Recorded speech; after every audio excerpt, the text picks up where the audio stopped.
Hello everyone, welcome to my channel. This is Fame with Tiffany Renee. If you've been here before, welcome back. I'm glad you stopped by. If you are new to my channel, or if I just happen to have popped up on your YouTube timeline, welcome. This is a safe space for all people. We talk about everything metaphysics, quantum physics, everything that has to do with being esoteric and spiritual, and your I am awareness, and this 3D life experience as a whole. Okay, all people are welcome, as long as we keep it cute and keep it kind. No problems.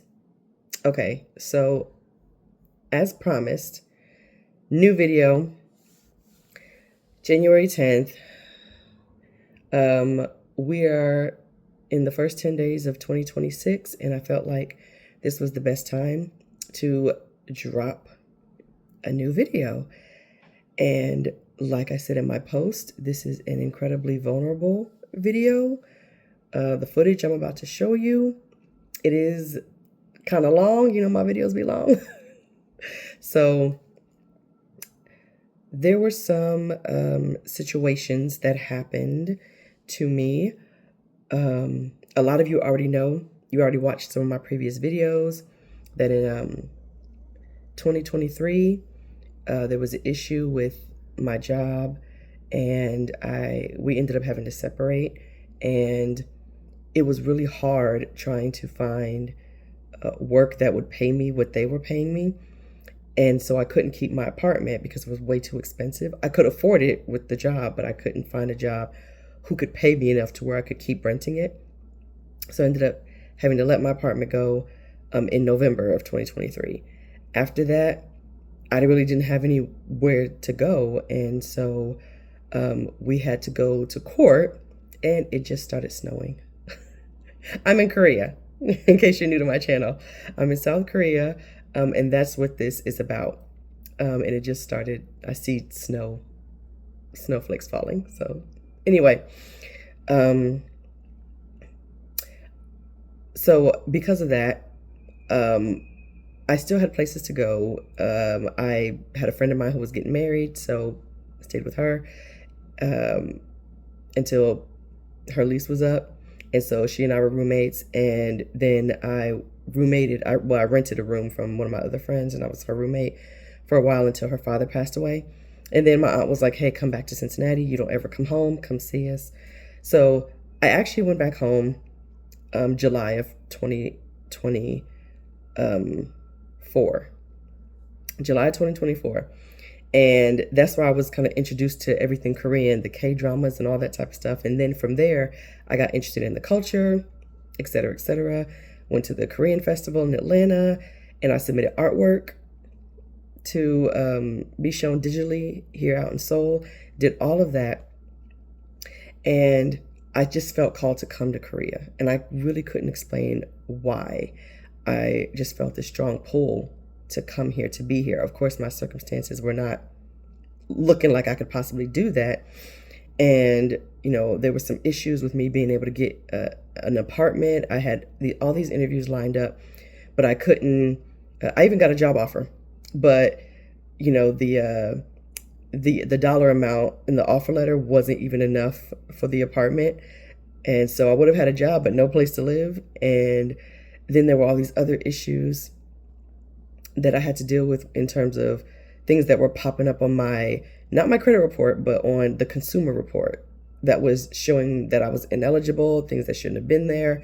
So it was a lot going on that was preventing me from getting housing. And so I was in Cincinnati with my family for a little bit longer than I wanted, with staying with family members. And this one incident happened, dealing with my health. Family wanted to take it over.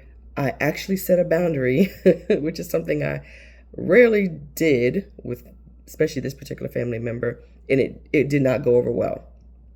So because of that, I ended up making a very difficult decision to leave because I didn't feel emotionally safe anymore. I just felt like, wow, I set a boundary, and this is the issue. Like that's an issue. And this is supposed to be my safe space. Okay, well, I'm gonna go. Maybe it was a trauma response. I don't know, but I just felt like, okay, I just need to leave. And I knew I was leaving and not I had nowhere to go. So you're going to hear some of these, a lot of that and what happened in these next videos. So I'll be popping in periodically. It is so much to this story that I can't possibly give you all play by play for every single thing. So I just tried to pull some of the highlights to give you guys a sneak peek into the behind the scenes, because a lot of you, especially if you follow my channel, you've already seen like the last 6 videos are all about Korea. You saw the video that says I am in Korea, and I will link it in the description box below. And it's the whole like last week of me leaving the States and coming to Korea. And there's my apartment tour, I believe, is in that video, so you can see what the apartment looked like when I first got here and just all these things that transpired. But what I'm showing you is what led up to that. Okay? Like, I'm showing you the state of mind that I was in during the time of the homelessness. Okay? So that's why I would just document when I felt called to record. So 2 of the videos are about 30 minutes long a piece. And I have another video that's about 12 minutes. I think one is 7 minutes and one is 2 minutes, something like that. So it'll be about an hour and a half, hour, 45-minute long video anyway. But a lot of it is you getting a behind the scenes.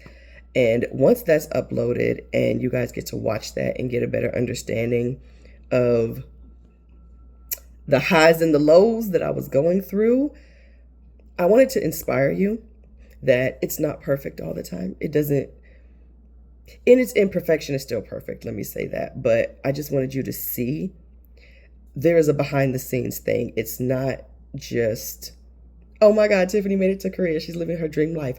Yes, but there are things that transpired. And I don't think, especially as content creators, I don't think enough. Honestly, listen, you share what you want to share. Not everyone's comfortable with being that vulnerable. This was embarrassing to me because like nobody in my family knew. A lot of my friends didn't know. So this was just something that I didn't really want anybody to know about until after it was over, or when it was almost over. Okay, so I've been in Korea now for 4 months.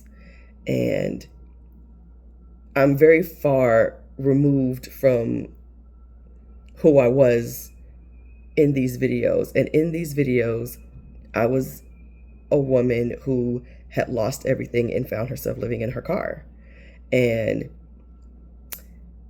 I'm taking you through the mental aspect of that, the mental and emotional aspects of what it took for me to continue and to keep persevering until I got to Korea. Okay. So like I said, it's just for context purposes, and I will come back and make another video to further explain different parts. And if you guys have any questions, leave them in the comments. If you want me to discuss things a little bit more, leave them in the comments, and I'll go ahead and answer what I can and give you guys a little bit more details about the things that you're about to see. Okay?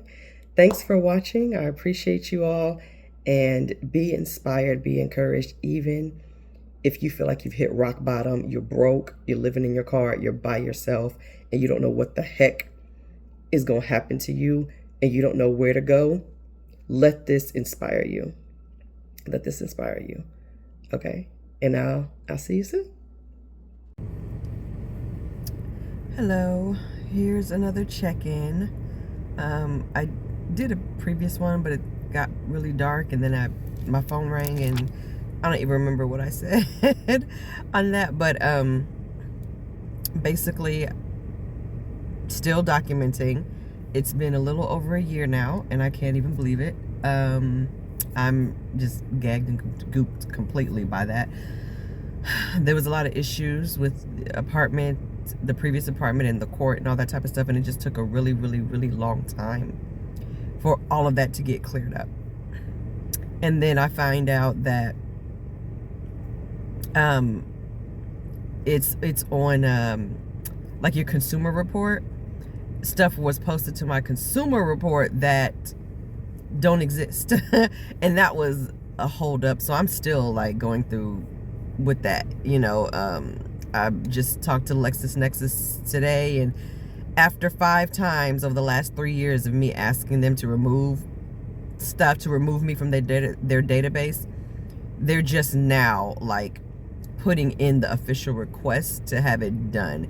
And they're like, oh, but it's going to take 30 days. I don't receive that. It's like, nah, you're going to get this done in 72 hours.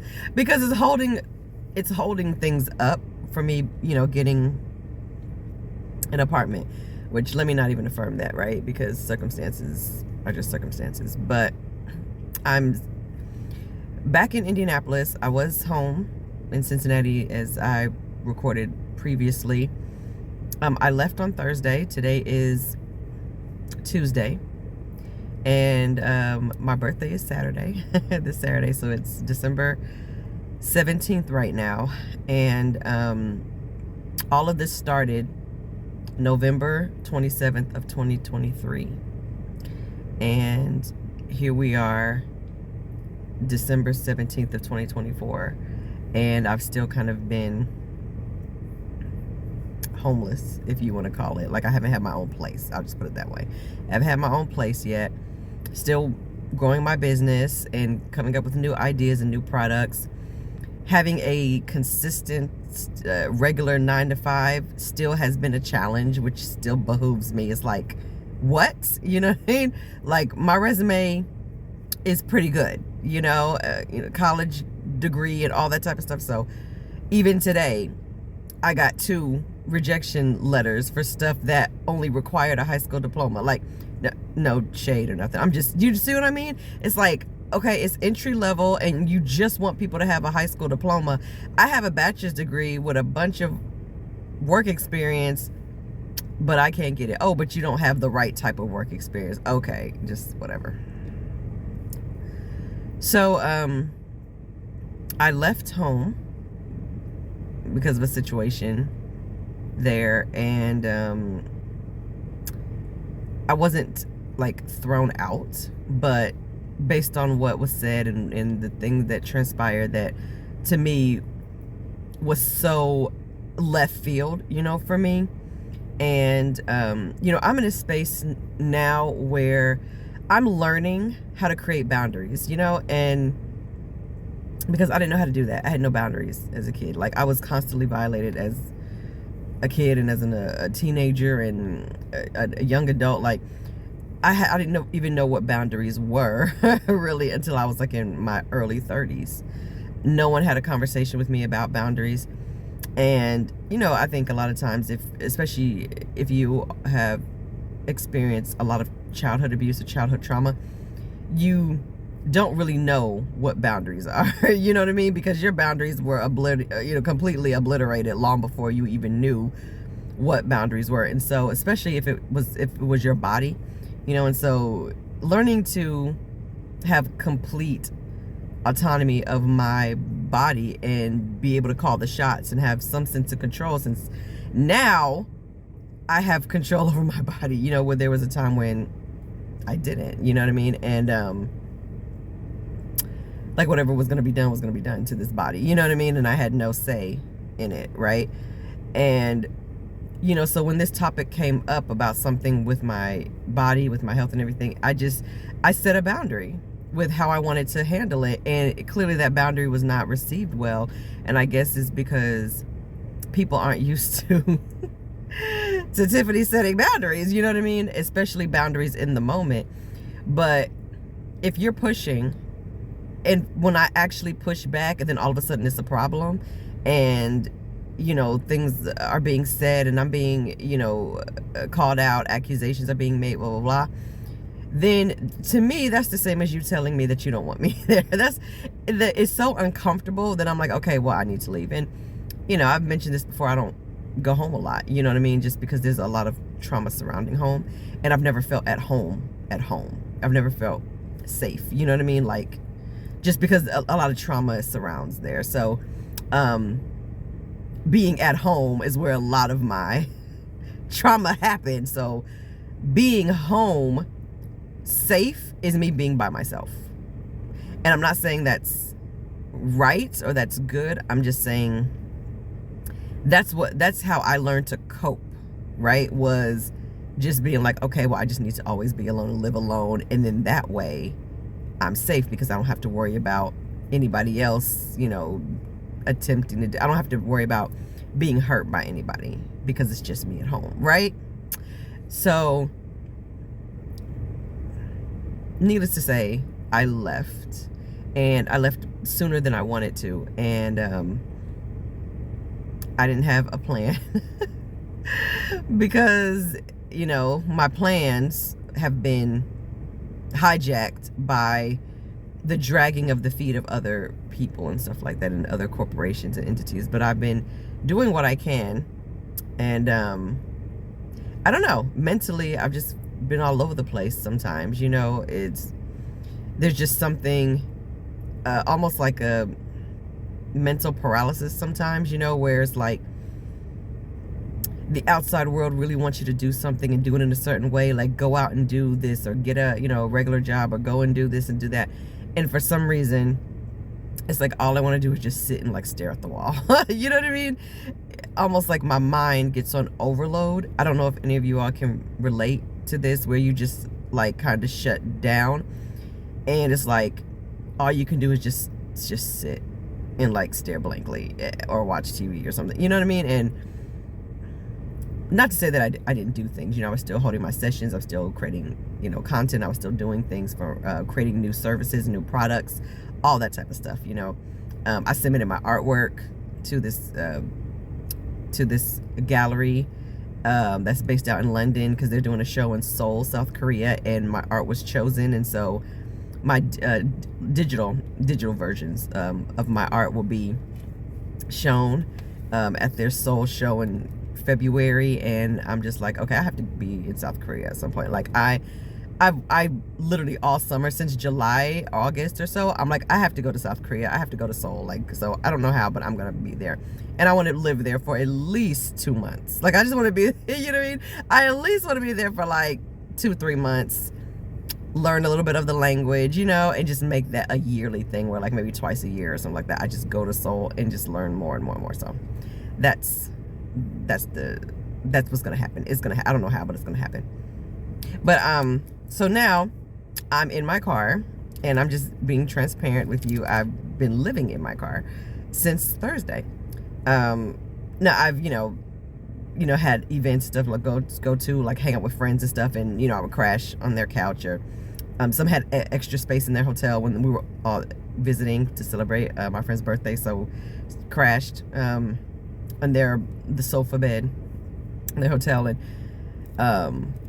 you know, been getting resources, you know, the fire department, you know, helped me get, you know, make sure I had blanket and gas and all that stuff, and the YMCA, they let me take showers, and Planet Fitness let me take showers, you know. So I'm utilizing my resources, doing what I can do, while still doing what I need to do to secure housing, you know what I mean?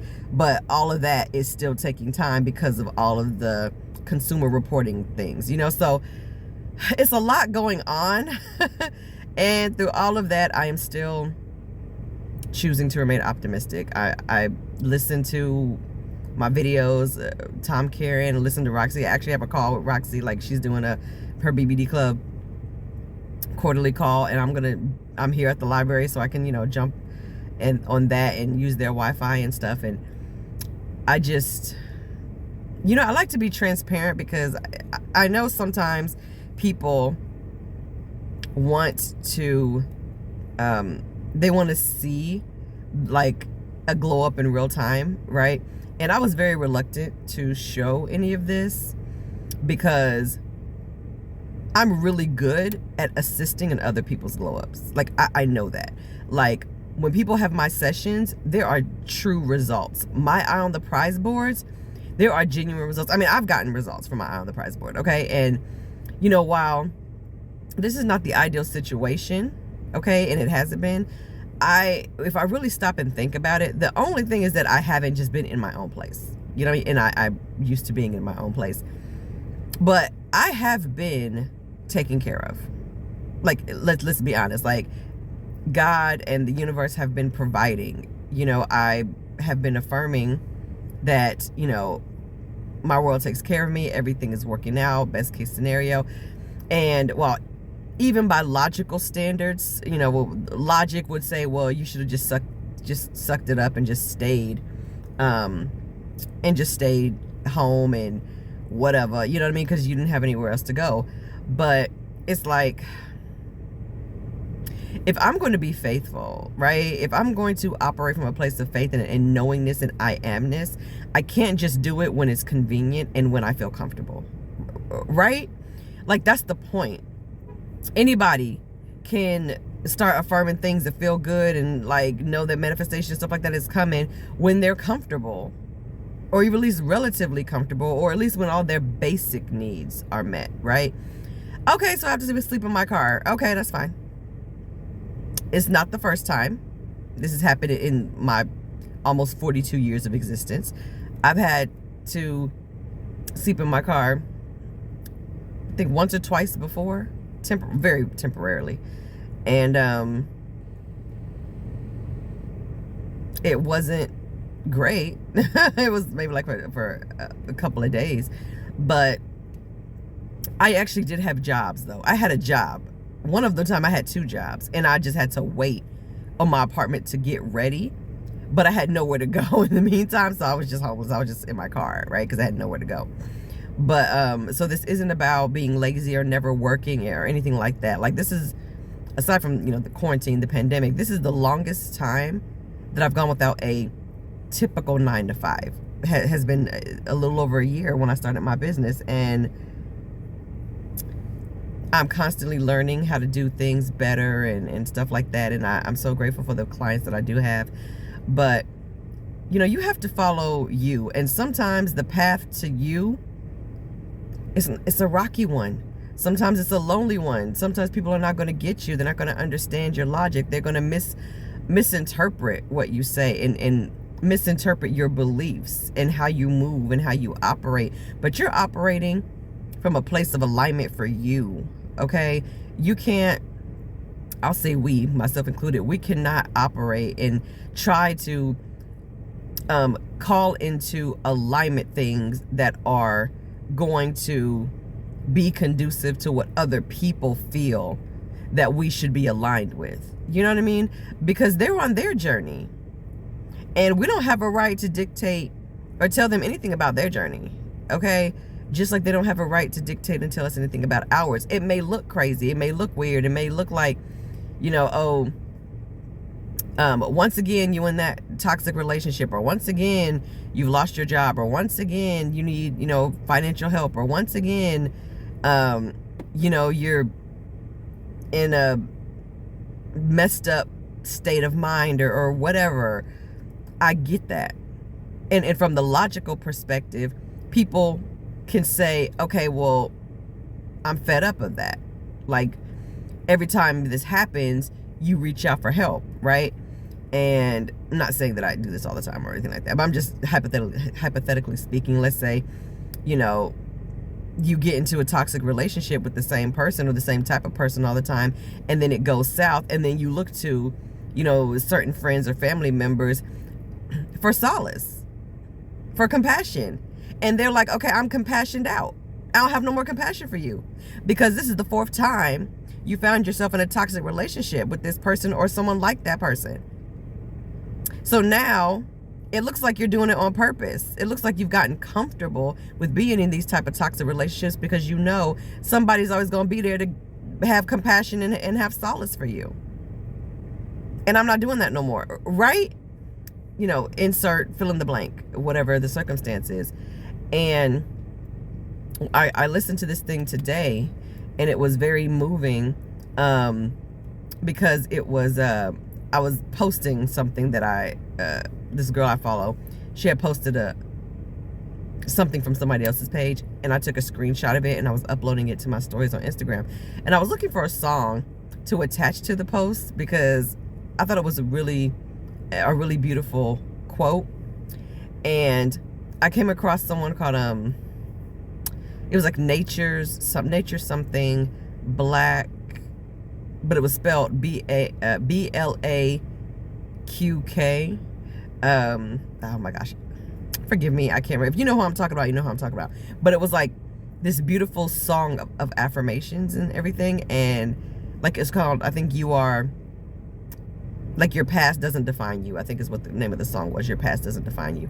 And it was that idea of your past doesn't define you. First of all, the past doesn't even exist. Quantum physics has taught us that. But people are so quick to say your past doesn't define you, and yet that's the first thing that they use to define you is your past, right?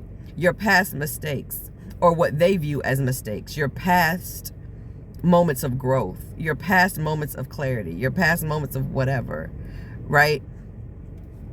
And I just found that so hypocritical for someone to say, you know, don't judge from someone else's past. Don't define people by their past or by their, what you decide or what you interpret as their past mistakes or whatever. And yet that's the first thing that people run to is your past mistakes. And they'll bring it up multiple times. They'll throw it back in your face. How about having the conversation of, okay, I noticed that this has happened a couple of times. Let's talk. Because you may have all the physical capabilities and qualities to not be in that situation. So maybe it's not a physical thing. Maybe it's something that's going on up here.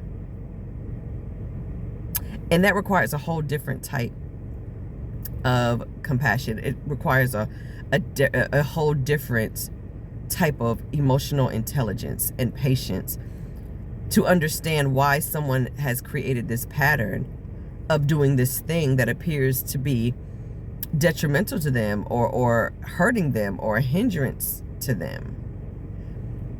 Maybe that approach, that softer approach, is better than the condemning, judging approach. That's all I'm saying. That's it. Because this is why a lot of people don't ask for help, because they're afraid of the shame and the judgment and the condemnation that comes along with asking for help. Take that as it resonates. So anywho, I'm sitting here in the car waiting for Roxy's thing to start because I'm part of the BBD club, and I'm actually hosting on Friday. I'm actually hosting a follow-up chat. So the irony, right? And but I'm affirming that by Saturday, which is my birthday, my 42nd birthday, that finally it'll be a good birthday, and I'm gonna have some really amazing things happen. Because when I turned 40 and 41, like the actual days of my birthday, they weren't great. I had some pretty cool gifts. I had an early birthday present for my 40th birthday. My friend took me on a cruise. This was my second cruise that she and I had gone on, and so that was amazing. You know, and you know, I had I don't know. The whole situation, my circumstance, everything, I don't know. My body started changing. Just weird stuff was happening after I turned 40. And then 41 this year, I was staying with a friend of mine because I had just lost my apartment the month before. And then my dad had a stroke like a week before my birthday. Like, it was a lot that was going on. And the last 2.5 years have been full of loss and grief, and I haven't had a chance to fully grieve anything.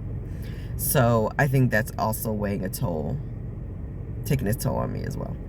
But all will be well because I said so, okay? Because this is my reality.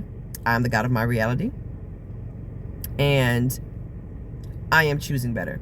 And I know that I have to be on some frequency of receiving, because these last few days, like, really all I had to do was just kind of ask, just reach out and just say, look, this is what's going on. I'm just sleeping in my car. You got something, you know what I mean? Like, and I've been taken care of actually all year. You know, I was able to stay places and not have to pay rent. I paid in other ways. But that was a beautiful thing. That was a huge blessing. I know that's a privilege, and I don't take any of it for granted.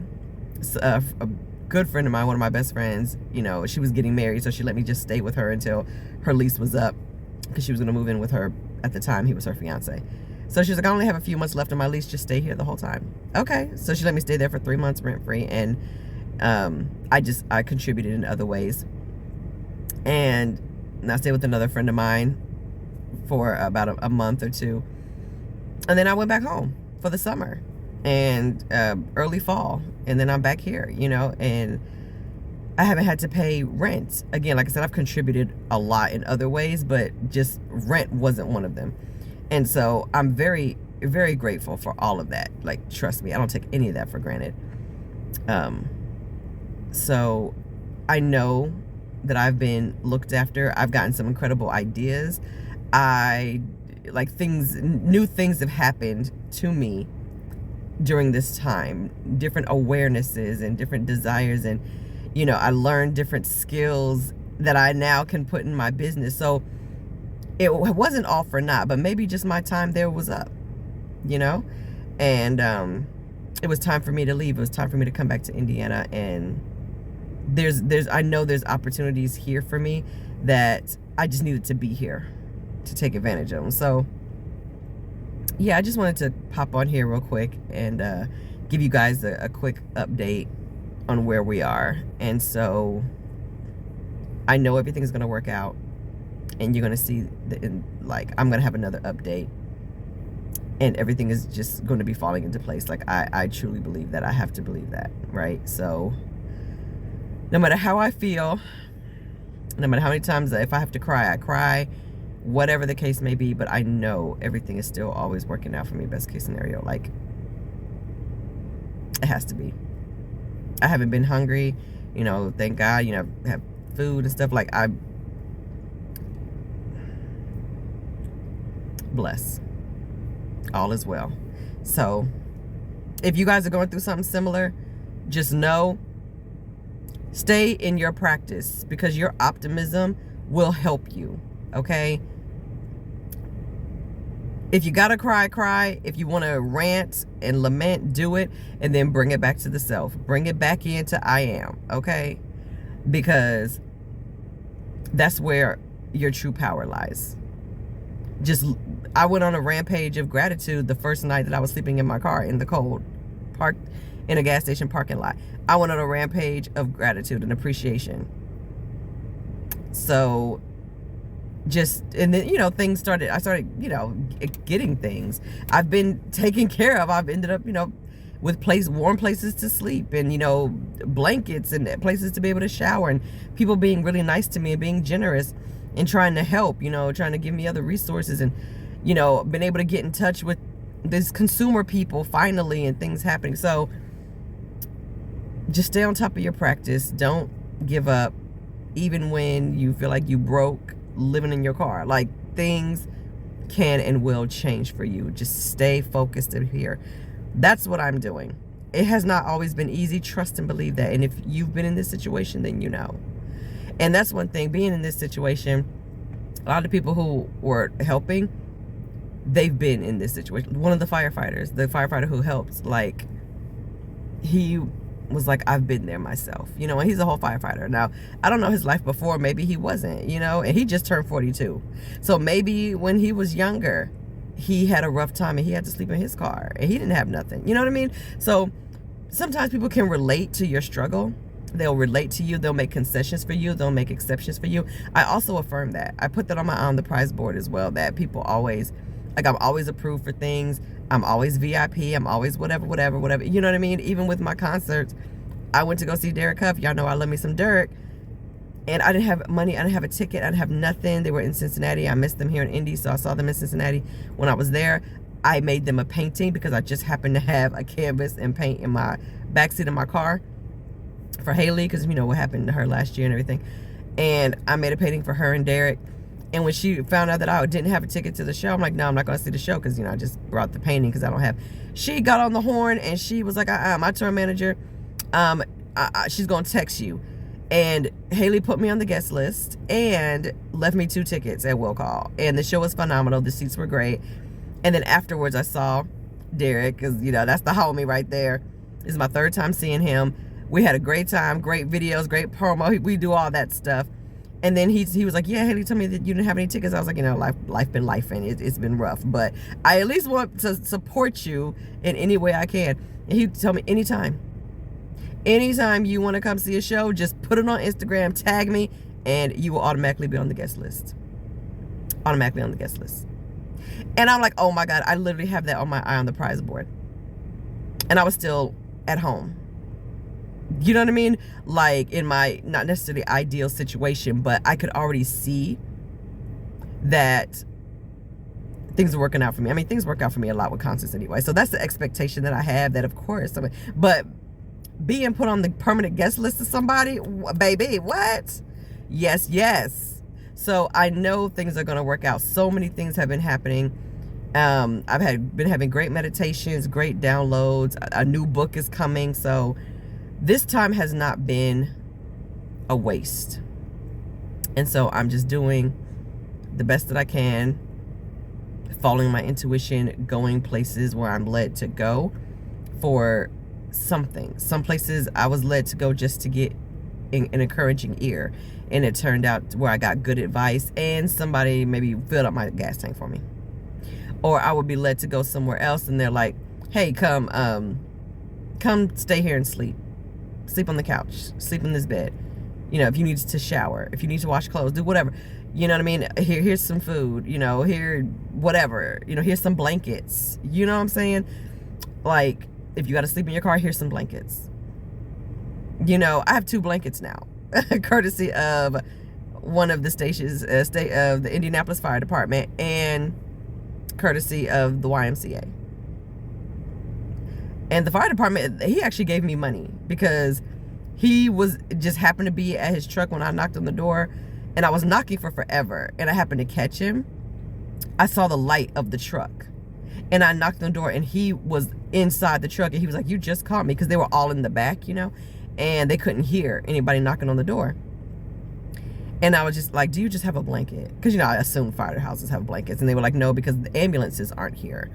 But he felt really bad, and he got his captain, and he was like, man, we don't have nothing. I'm sorry.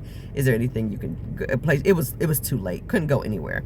And he was like, wait a minute, let me give you this. And he goes back in his car, and he hands me $40, like 2 20s.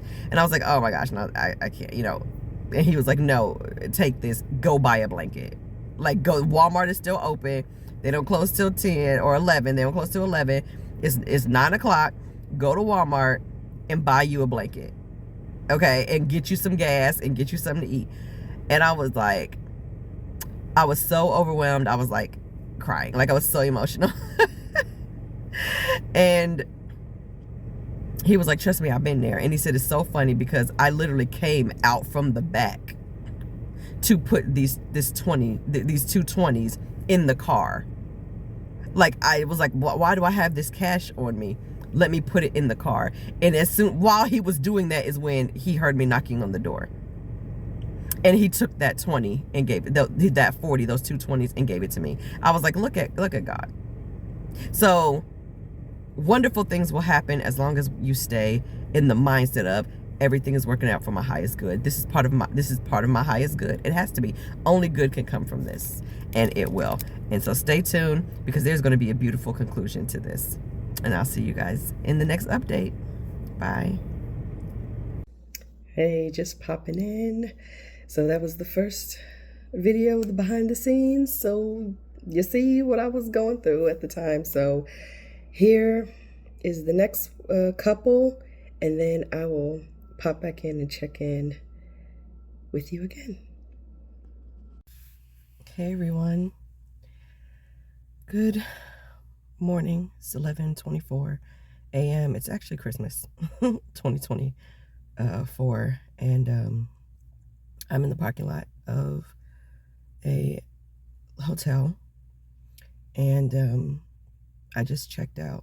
And I checked out because I asked, my intuition told me to come here last night and to ask if I could like just park here because a lot of things were closing for Christmas Eve and stuff like that. And I explained my situation briefly, and so the lady, um, lovely lady at the front desk, she was like, yeah, go ahead. And she was like, you can, come use the bathroom and all that. So I was very grateful. And so I sat out here. I went in to see her around 9:45 and went to the gas station, got some snacks and came back. And I just sat here and with, a couple of my blankets and just, sat here and took, my medicine and because my intuition also told me to go to the ER about something completely different about my legs. And because I guess I have been in the sitting position for so long, your legs start to swell. So I went to the ER because they got really big. And then as I was walking in the hospital, I started getting like a shortness of breath and slightly dizzy. And so I went and told them that as well. I wasn't going to say anything because it was just, a couple of minutes, but it just like fell out of my mouth. So I was like, I guess they needed to know that. And because I mentioned the tightness or the shortness of breath, they ordered an x-ray. So they ordered stuff for my legs and stuff like that too, but then they ordered an x-ray to check my chest. And good thing they did, people, okay, because they found a blood clot in the back of one of my lungs.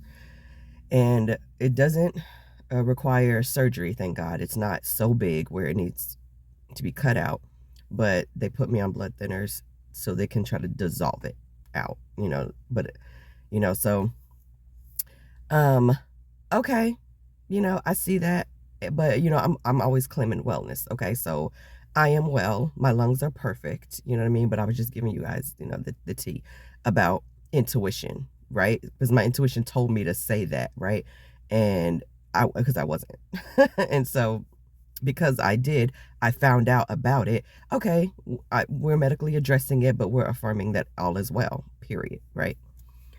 So there's that, but the same intuition told me, because I went to Walmart to get some Tylenol, because with the medication I can't take anything that's an anti-inflammatory for like my headache when I have headaches or migraines or whatever. So they were like, you're gonna take Tylenol. That's the only thing that you'll be able to take. So I went to Walmart to get some extra strength generic Tylenol. And while I was there, I just sat in the parking lot because my headache was so bad. And I fell asleep. And I woke up and it was dark in the Walmart parking lot. And everybody was gone. It was closed for Christmas Eve. And so I was like, man, where am I going to go? And across the street was this hotel. And I've seen it a gajillion times. It's been here for like forever, like decades, like for real. The whole time I've lived in Indiana, this hotel has been here. And I think it's being renovated now, but yeah, it's always been here. Maybe a different company, but this building has always been here as a hotel. And my intuition immediately was like, you need to go over there and ask if you can like just sit in their parking lot. Because I was like, oh, it'd be really nice to like be in a bed or be in a hotel, for the holiday or whatever. Since I wasn't for my birthday, it was like in my car. But and I came over here and again told the lady, and she said, yeah, you can park here, no problem. And again, I got here maybe around 9:30, 9:45. And then I was watching like Tom Karen in Hedley Dorenzi as well. I was in the middle of watching Hedley Dorenzi. And I heard someone knock on my window. And it's dark and I have tinted windows as well. So I heard someone knock on my window. And I was like, oh my gosh. And it was the lady from the front desk. And because I had joked with her earlier, she said, yeah, you can sit out there. And I was like, now look, she said she gets off soon, like around 11 or something like that. And I was like, well, when the owner comes in, if he or she's feeling in the holiday spirit, go ahead, and I'm happy to take a room. Thank you. And we're just laughing about that. But see, your subconscious doesn't know when you're joking. Okay. So I'm out here. She knocks on my window. She comes around. I roll down the window. By now it's like 11 p.m. right? Because it's time for her to leave. And she's like, it's freezing out here. And I was like, yeah. And she said, are you okay? And I was like, I mean, I've got my blankets and got some snacks and I'm just here, And then she was like, well, here's what I'm gonna do for you. I'm gonna get you a room. And see, I'm getting emotional already. She was like, I just asked that you not smoke. And I was like, I'm not a smoker, so don't worry about that. Because this is a completely non-smoking building. Like, you can't smoke anywhere in their hotel. And so she was like, I just asked that you don't smoke. And I was like, oh, I'm not even a smoker. And I just got my snacks and that's it. And she was like, okay, well, come on and bring your ID. And I said, okay. And so she took me in and she paid for me to have a room last night. And I came back out, got my stuff, and I was so grateful. And I was like, can I hug you to say thank you? And she was like, oh, okay. I know everyone isn't a hugger, and that's fine. But I was so moved by that. And she gave me like the little church lady hug, and I was like, I was like, okay, that's fine. But I was so, so grateful, you know what I mean? And I went up, it was on the second floor. I went upstairs. She gave me the keys and the Wi-Fi password. And it was a two queen size beds. And I used all the pillows from both beds. I was elevating my legs, because they're still pretty swollen. So, I was able to elevate my legs, take a glorious hot shower, like the longest hot shower ever.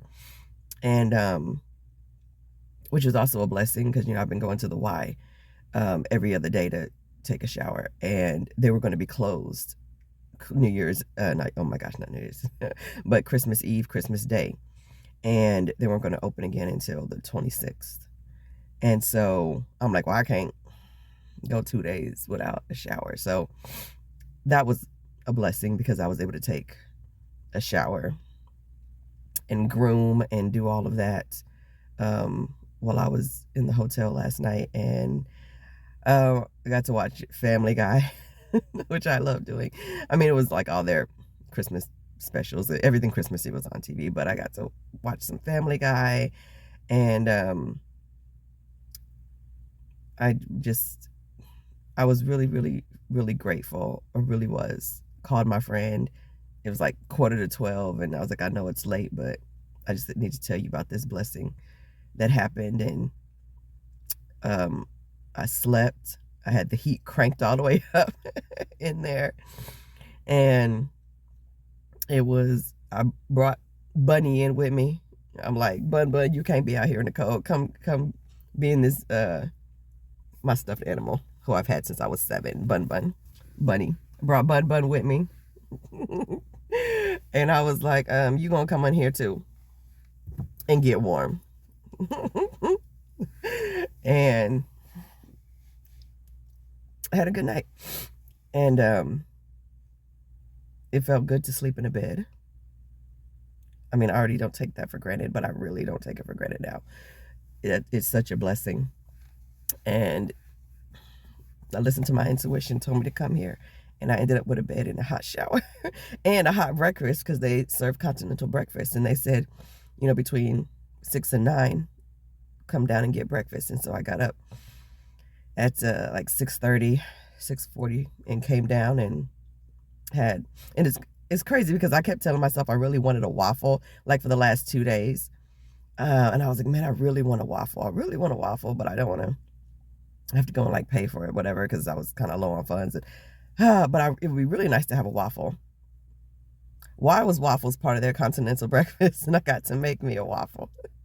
And I got to have my waffle. And I had some eggs and some cinnamon raisin toast, which is my favorite, with apple butter. And some cranberry juice and some yogurt. And I was like really grateful. And then I went back to sleep. Laid back down and then got up and got dressed so I could check out at 11. And even the lady who's there now, was like, if you need anything, just, come back in. We have, tea and coffee. So I grabbed me a cup of hot tea. And she's like, if you need anything hot to drink, or if you need to use the bathroom, just come in, and you know you'll be able to use our facility. So I'm very, very grateful.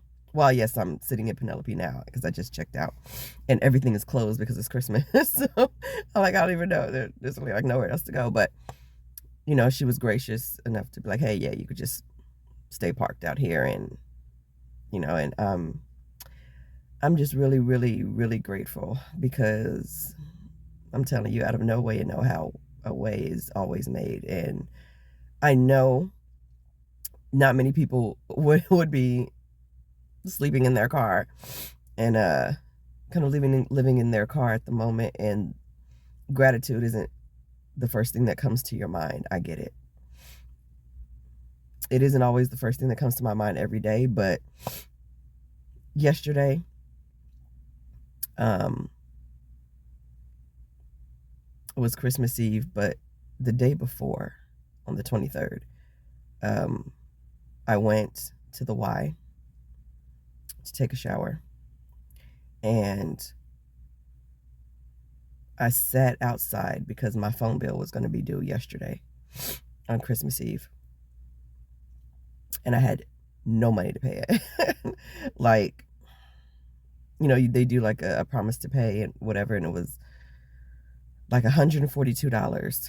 It was like a bill and a half, and plus the late fees combined. And so I was kind of panicking. So I was like, let me call Verizon and see if I can work something out. Sorry. My nose is being tickled being out here. And I couldn't get a hold of anybody through Verizon, like nobody. You know how they are. When you have a balance and stuff, it's like impossible to get through to speak to a person. It's crazy. They just want you to talk to the AI person and just pay the balance and be done with it. So anyway, I was like, okay, let me go back in the Y and see if they have like any resources that help like with paying phone bills. You know what I mean? Because they always have different type of resources for stuff. And so I just thought I'd just try it. You never know. My intuition said, go in and just ask. So I go in, and there were two ladies who had been like helping me, and just making sure that I'm able to go in there and shower with no problems. So one lady was busy, the main lady who I thought I needed to talk to, but there was a secondary lady who had given me a blanket a few days earlier, and she was free. So she came, and she was like, hey, can I help you and everything? And I was like, well, I was just wondering if you have resources, to help with phone bills or whatever. And so, I was telling her what was going on, and she was like, because I had like no more time. Like, it had to be paid like tomorrow. Oh, not tomorrow, but yesterday. And this was the 23rd, and it had to be paid on the 24th. So this lady, bless her, is like, she asked me something about like the trustees or something like that, and I'm like, I don't think they help with that. She was like, what if I just paid it? I can't make this up, y'all. She was just like, what if I just paid it for you? And I was like, it's $142. And she was like, okay, come to my office. And I was like, okay.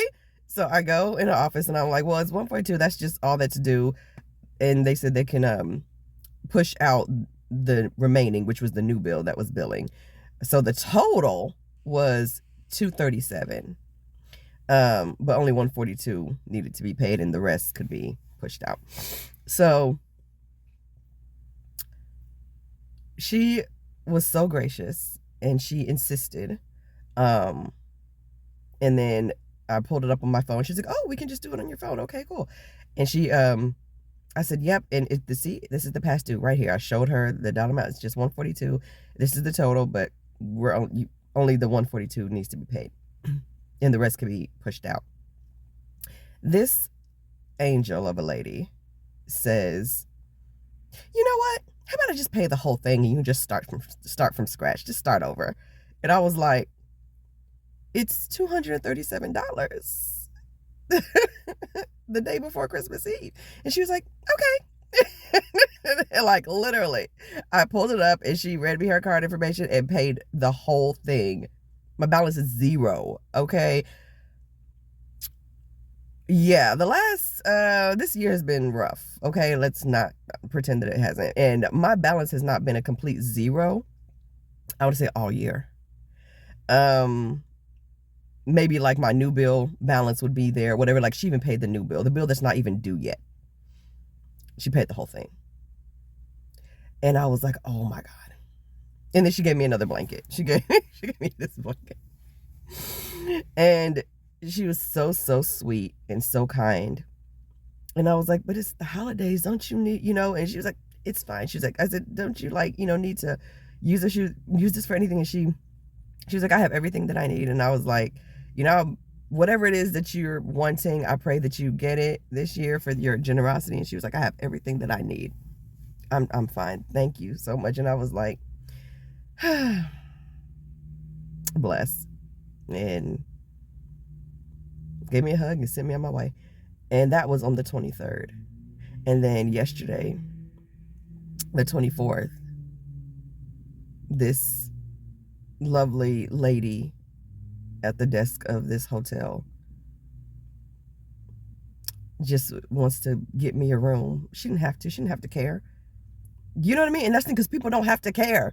That's why I love people. Like, now there are some individuals that I'd be like, I have to keep you at arm's length.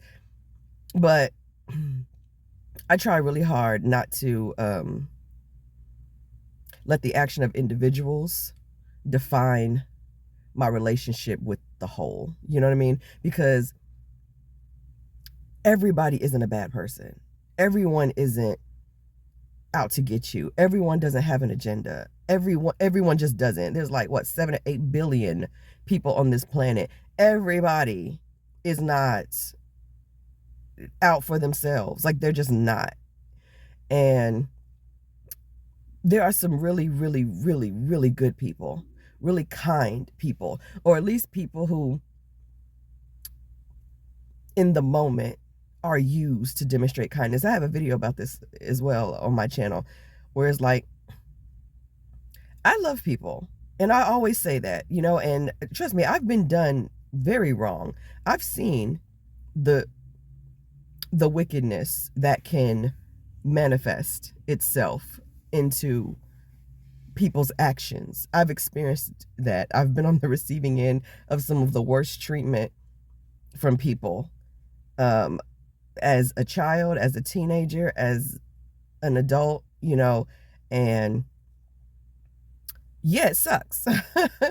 And it can make you incredibly jaded, but I'm so grateful that it hasn't done that to me. I haven't lost my faith in the goodness that dwells in humanity, because if we have the capacity to be wicked, we have an equal capacity to be incredibly kind and compassionate. You can't have one without the other. We are creatures of balance. This is the world of balance.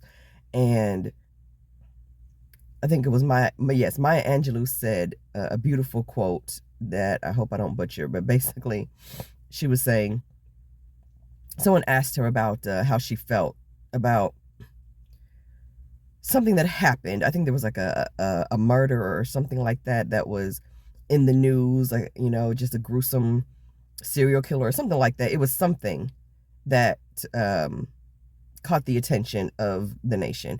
And I believe this interviewer was asking her about that, in terms of like, how do you feel about, things like that, when you hear things, people doing things that are horrible like this. And Maya Angelou, with all her brilliance and all her glory, said, I am human, so therefore anything human cannot be alien to me. Right? And I was like, oh my God, that's brilliant. How insightful. And her point was, they're human beings who did those things that we would define as wicked, that we judge as evil. But because they're human, we are also human. And so nothing a human being does is alien to us. Like, we all have the capacity to be incredibly wicked or incredibly kind and compassionate. There is no one without the other. Because if one human being has the capacity to do it, every human being has the capacity to do it. And what separates that, or what stops that, is your own awareness of self, your own control of your mind, of your I am awareness. You know what I mean? You stop you from doing that. You stop you from doing that. And maybe you make conscious decisions, or even subconscious decisions, or whatever your narrative is, your values or your morals or your personal beliefs, that are instilled in you. It might make it less likely that you dwell or shift that far on the spectrum, right? But we still have the capacity to do it. Every single person has the capacity to be and do everything that you read in the news, all the circus that's going on with, different individuals being involved in different things and being accused of different things. Every human has the capacity to do those things that they've been accused of doing. Everybody. So just because we're all human, and then all the wonderful things that you hear, the incredible, the gallant things that human beings are doing, guess what? You also have the capacity to do that too, right? Because we're all human, and nothing can be alien to us, nothing but your awareness of self, your own devotion to your mindset, your mental and spiritual and emotional well-being, your emotional regulation. Like, all of those things play a factor in how far on the spectrum you swing when it comes to different topics or different circumstances, right? Because no one behaves the same, right? So that being said, I feel very blessed to not be hardened to the world and not be jaded by the things that I have experienced from humans. Don't get me wrong, there were moments where I definitely felt angry. If I have to remove people from my life, it has to be done. Or sometimes God and the universe do it for me. Even if I'm surprised by who it is that gets removed from my life, or if I have to start keeping people at arm's length, I do that. But overall, I do like people, and I do find that I've been blessed by a lot of people, because in this 3D reality, the thing that connects us to a lot of our things that we desire, opportunities that we desire, things that we've been praying for, things that we've been, calling into our lives, it's like people are used. You know what I mean? Like, humans are used to get us what we want. We use each other in different ways. Or even if you believe more in supernatural things, then angels are disguised as human beings many, many times. There's so much documented accounts of angels that were in a human form, but they ended up being angels or a supernatural being. Aliens. Okay, listen. I believe that there are extraterrestrials. I believe that human beings are not the only species no. Earth is not the only place that houses species. I just don't believe that. The universe is too vast for all that, for me to believe that. But aliens be out here looking like humans. Okay? And sometimes they're out to help you. Like, well, for whatever reason, sometimes it's animals. Sometimes, angels are disguised as animals, and they're leading you somewhere, or they're giving you a sign for something, or they're a symbol for you, whatever it is that you prayed for. And then you may see this a particular animal or creature or a human being will come to you and say, oh, hey, and here's the thing that you have been praying for, right? Like, I wanted to be somewhere warm and sleep in a bed, and this human came and was like, hey, what if, hey, I'll just pay for a room for you. A human did that. A human was used to do that. Wonderful lady at the Y, a human was used. Her human vessel was used to bless me to pay my entire phone bill. You know what I mean? Like, we're all vessels. That's all. And many times our human vessels are used to help each other. So I just refuse to throw hate on humanity as a whole species, because yes, I have experienced some of the worst at the hands of human vessels. I have also experienced some of the most incredible things by the human vessel. So I know it takes all kinds. You can't have one without the other. But I bless humanity. I bless the human beings. I bless us as vessels. And of course, I believe most people are vessels of compassion and light and helping. And I guess because I believe that, I see a lot of demonstration of that. I get that in my life a lot. And so, yeah, hopefully you guys are inspired, even though I'm in my car. This is not going to last. Trust and believe that. Trust and believe more incredible miracles are coming. More blessings are coming. They're on the way. And I'm going to be in my beautiful apartment of my dreams, living my best life by my fireplace that's in that apartment. And I know my SP he's going to materialize, the one that I am scripting out of thin air, who I don't even know.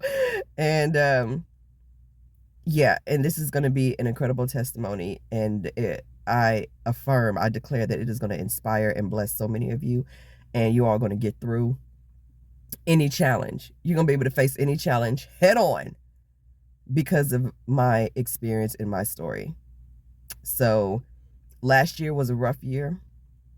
It was from November of last year, even 2023, it really kind of started early 2023, where life started getting a bit difficult. That summer, like August of 2023, and it kind of has been progressively interesting, new challenges and things like that. But you know what? All is well. All is still well. We still here, and we persevere and we persist. And I declare I am who and what and where I desire to be. And I want you to declare that too. I am now who, what, and where I desire to be. It is done. It is established, period. Thank you. And I'll see you soon for the update. Okay. Bye. Hey, everybody. Just another check-in. It's been a long time since I've checked in last. A lot's happened. That's why. So I was like, man, I forgot I'm documenting this journey from nothing to something. From being in the trenches to total triumph. Okay. Like I said, a lot has happened. I've still had, those blessings along the way. I did have my art shown in Seoul. I was able to make that happen. And thanks to, like, I'm so grateful for all the people who helped, because towards the end I had to end up doing a GoFundMe for the last part of the money. And yeah, it was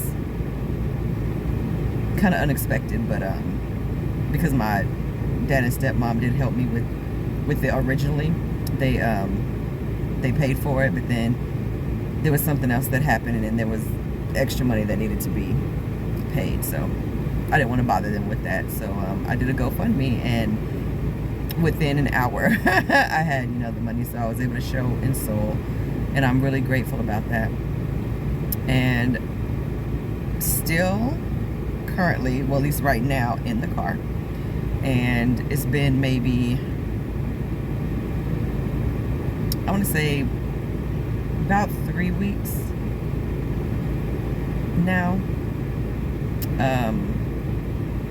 since I've been, maybe like 19 days in a row where I've been in my car. It's never been that long. Usually, you know, I'm in the hotel, you know, or staying somewhere, you know, and but you know, life is lifing, but things are getting better.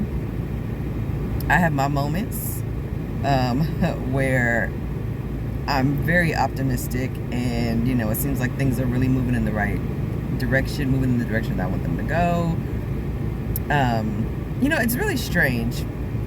I digress for a second, but right now I'm at a truck stop, and because it's a safe place to kind of park my car and just kind of sleep here overnight, and then they're open 24/7, so I can go in the bathroom, use the bathroom, brush my teeth, whatever. And bless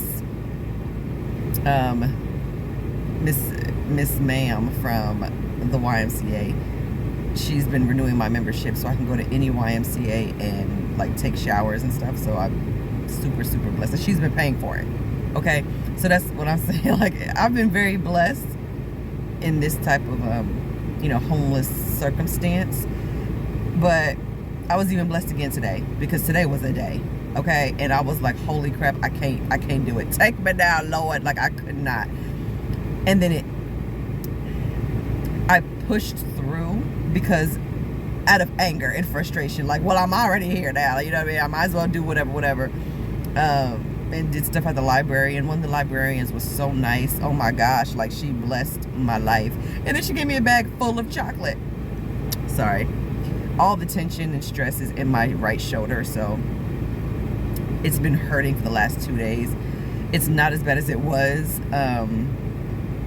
yesterday, but it's rough. But I know it's the masculine energy, the energy of action, feeling overwhelmed, feeling heavy burdens. That's really what it is. It's feeling the burden, like everything is a burden, and like all the burden is placed on you. And so that's what I wanted to digress about, because in spite of my circumstances, I am very blessed. And I usually don't talk about any acts of service that I do, really, but I've met a lot of other people who are homeless but in worse conditions than me.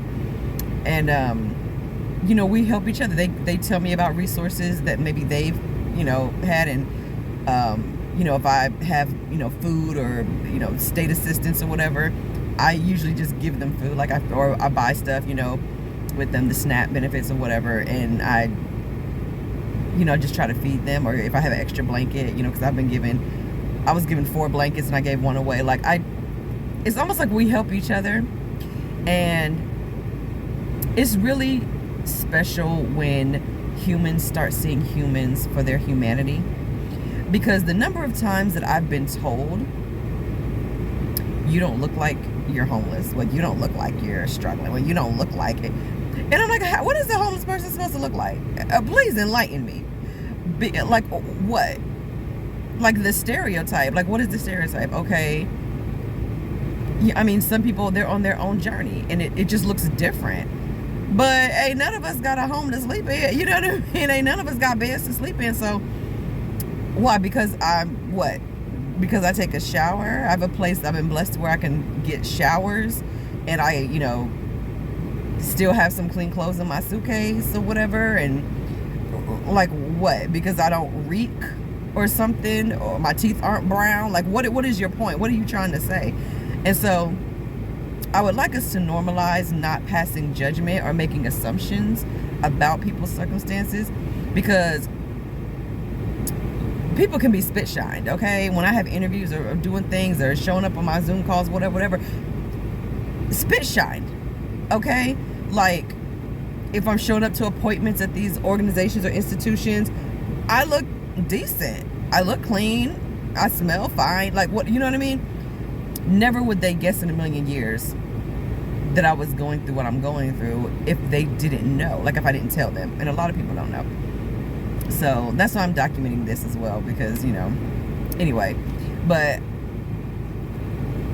I've been very, very blessed, and I'm incredibly grateful for all the wonderful people who I've met and who have just really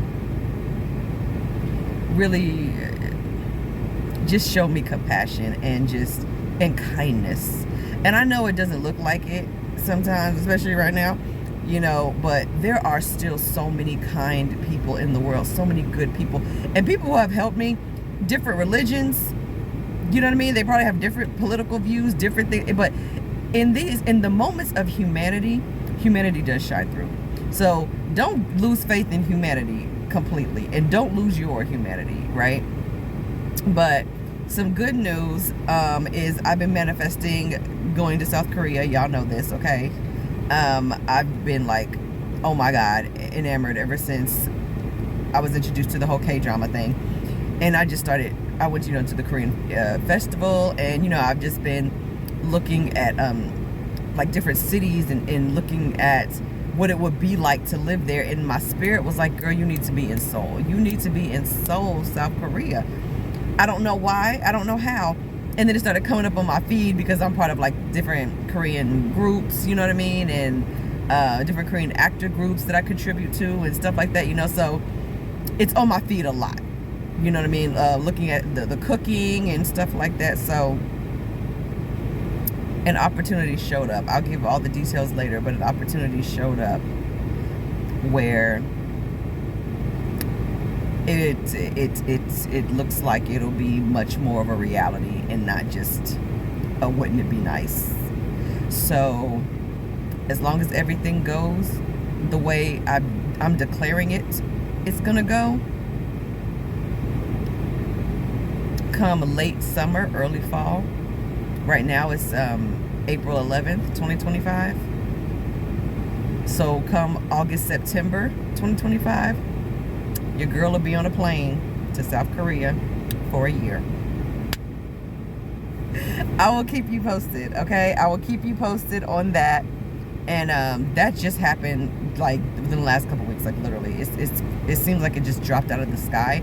But I'm gonna do an actual YouTube video on how I manifested going to South Korea. And then I'll give all the details about that. But in the meantime, you know, I haven't had my own place since November of 2023, but you know, I've lived places, but I haven't had my own apartment. Like I've lived with friends, lived with two friends, like roommate, you know, stuff like that. I was a roommate to two of my friends. And then as of December, you know, I went home for a while, and then for about 4 or 5 months I was home, which is the longest I've been home in my entire adult life. And then things kind of went left suddenly, and then I left, you know, and I knew the decision that I was making. I knew it.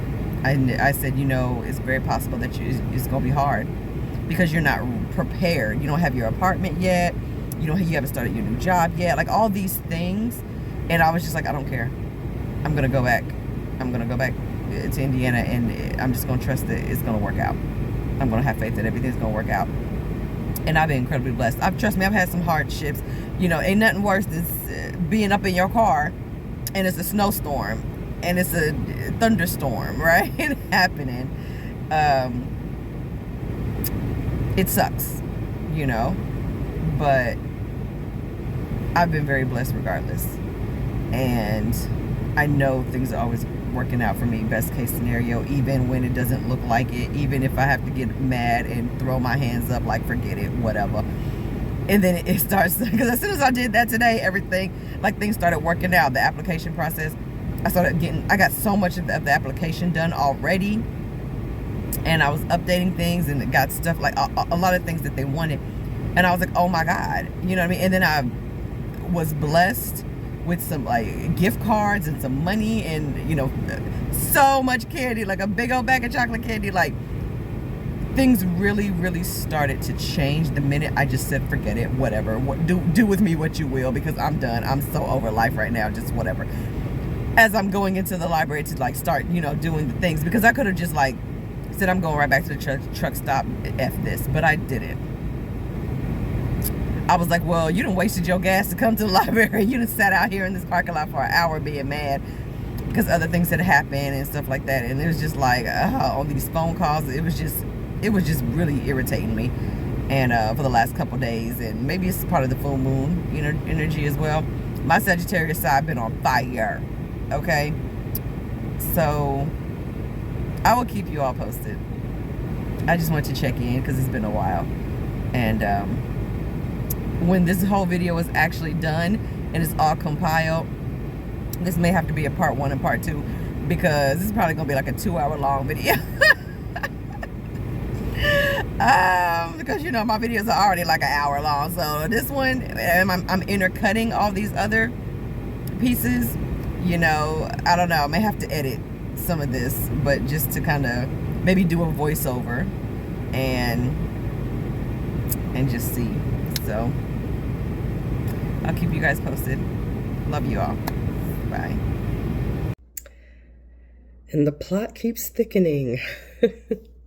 So I know it's a lot. It's a lot to take in, and I have like another 2 that I want to show you guys before I kind of wrap this video up. But I just, again, you guys know I'm always transparent with you guys here on my channel, and I believe that that's the best way to be for me. That's my perspective, because I know I'm not the only person who's experienced that. I'm not the only one who's gone through stuff like that. I'm not the only one who's been in that situation, and you just feel completely hopeless. And my intention with this is not for sympathy or for pity or for attention or just for whatever. It's to inspire anybody out there. You don't even have to be homeless. You don't have to be living in your car. You don't have to be dealing with the things that I was dealing with. You could be dealing with a health crisis, a relationship crisis, you know, a parent or a child crisis, a work crisis, a financial crisis, a city, state, or country crisis. Like, whatever the circumstance is, the circumstance itself is simply a result of what we have already assumed to be true in regards to that thing. And I think I mentioned this in one of my other videos, but I stopped referring to myself as a homeless person. Okay, that was a big deal for me. I started saying I was a person who was experiencing homelessness, and that was a huge shift for me. Okay, so people have shown up for me, complete strangers, as you can see in the videos. Complete strangers were just blessing me. People who I haven't seen in months just felt compelled to want to sow into this seed of me going to Korea, because they just were in awe of the optimism and the persistence that I had in spite of the circumstances. I was still doing, when I got accepted into the course, doing the coursework. I was still homeless. You know, I was at different libraries, and I would sit at Panera to use their Wi-Fi when the libraries would close to get my coursework done. And I completed all of it at the top of the class. So circumstances don't matter unless you define them. Okay, but back to the videos. Hello. Sorry. Lip gloss. It's been a minute, I think, since I've updated, did an updated video. So, well, a lot's happened. I went to see Neo and Mary J. Blige. Once again, just showed up and ran into the right people. They gave me a ticket, put me on a VIP list, and because I had nothing, I barely had the $8 to park, but I did because I felt like I needed something, to break up the monotony. They did have a potential house where I could go, but it was too many restrictions on my time. Like, I wasn't allowed to leave. I had a curfew, which was 7:30 curfew, and it's like, it's spring, about to be summer. No, it doesn't even get dark until like 9 o'clock, 9:30. So that wasn't going to work for me. I have too much running around to do. And sometimes I'm not completely done and, at a rest stop or something, or at a truck stop until around 9. So that didn't work out. I did get to meet Neo for a second time. He remembered me. Had a really good conversation. I've been, getting blessings along the line. I applied to this incredible opportunity, manifested into my reality for going to South Korea, which is something I've been wanting to do for a while now. And I made it through the first application round and I got accepted. And now it's everything else. And it's been a little bit challenging because of the finances involved. But I'm like, oh my gosh, like, God, you can't have brought this opportunity to me and allowed me to get through the first round with everything just working out beautifully.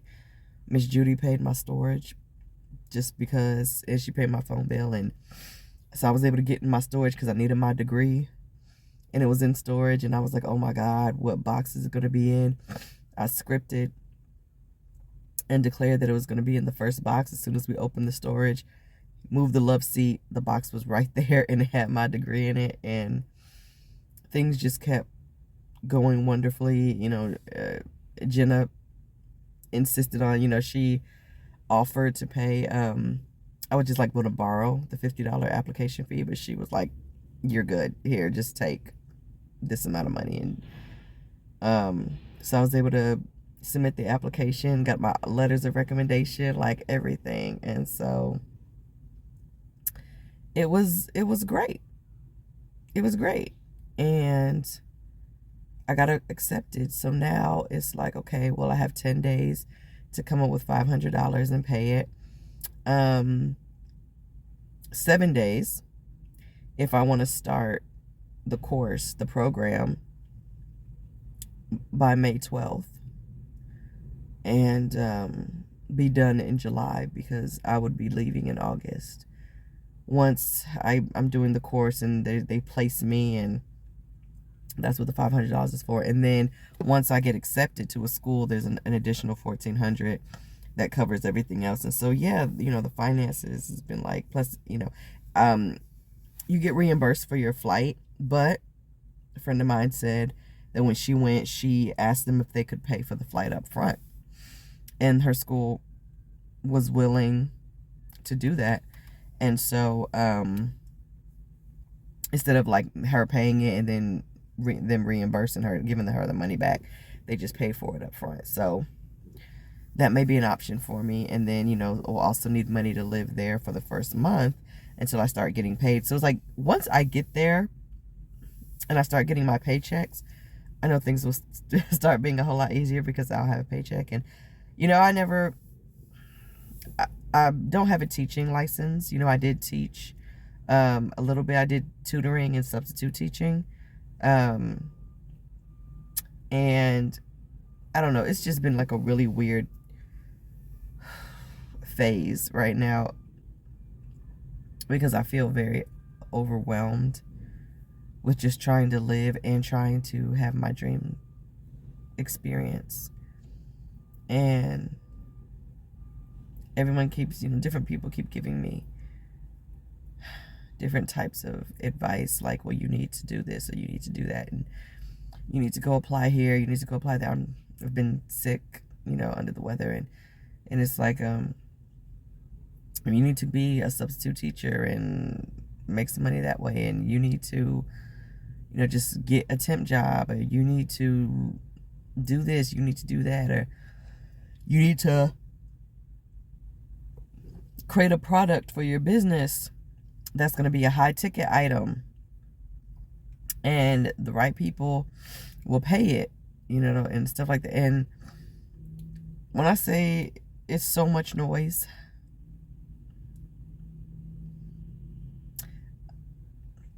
I know I got through the first part because of my I am awareness. I was I aming everything. And I even submitted it to Hedley Dorenzi. And she mentioned me in one of her videos. This is a success story. And so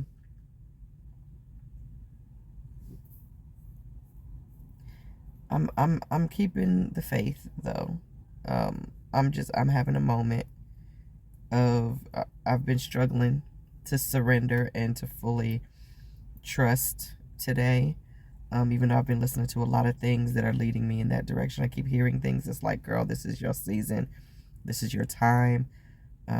Cowboy Carter's in a week and a half, and I would really like to go, because once I am in South Korea, if Beyonce does another tour next year, I may not be in the country to see it, so this may be my last opportunity to see Beyonce again. I've only seen her once. I saw her doing Renaissance. So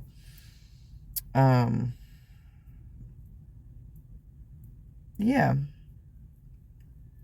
there's a whole bunch of other concerts this summer too that I definitely want to go to. So it's been a process, and I'm just taking y'all along with me on the journey. So that things are not always what they seem. I know sometimes people look at me and they see all the celebrities that I've met and all the things and stuff like that, and they just think, oh my God, can I just have your life? No, you don't want my life. I don't want your life. Remember that from Varsity Blues? No, you don't want my life. You don't.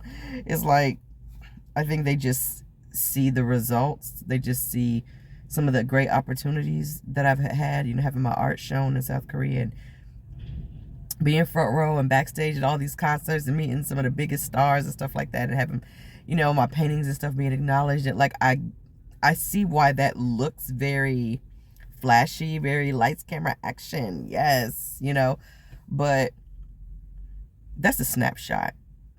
Those are snapshots of a very, very long reel of my life. Okay. I do what I can. I'm gonna start doing my tarot. I'm gonna announce that on my YouTube channel. And I'm just gonna do it for cusp signs, and I'm gonna start offering it on my website as well. And yeah, there's just some things about me that I'm still, that's coming to the surface, that I'm recognizing that I'm needing to address. And it's been a lot. It's been heavy. So, and lost a friend of mine from college. Just found out that he passed away just yesterday, and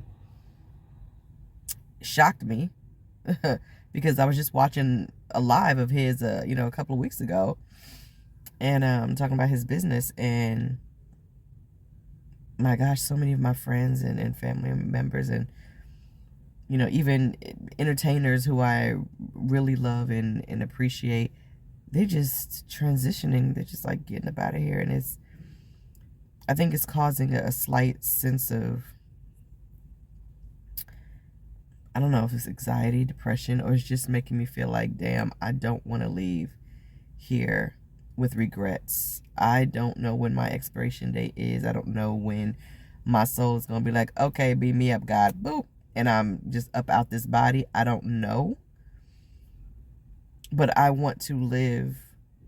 I want to have a full experience, a full human experience. I feel like I've gotten a lot of the struggle aspects of the human experience, a lot of the tortured aspects, the trauma, the poverty and struggle and trials and tribulations and stuff like that. But I don't feel like it's been a good balance. You know what I mean? I feel like, yes, I've had some victories, but if you look at it,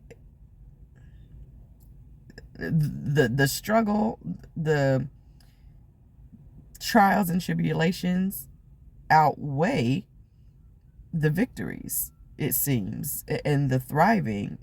Like, I've had more moments of one than the other, I guess, which I would rather have a balance where, maybe a little bit of both, or really, let's be honest, I want more victory and more great stuff happening than not so great stuff. But I understand what it feels like to have to survive, but I don't have enough experience of what it feels like to just live and to thrive. So that's the dilemma right now. So I will be back with you. I know everything's gonna work out though. I don't know how, but it will. And I'm gonna be back with an update telling you how everything worked out. All right. But I'm also heavily drawn to South Korea. I know I keep bringing this up, but seriously, for the last 4 or 5 months, I feel like I just need to be there for like a month. Like, give me a month in South Korea, and I feel like my entire world will change. And I don't know where that's coming from, but I God just really, put me really, in South Korea. Whatever you are calling me there to do, I will do. yeah. There.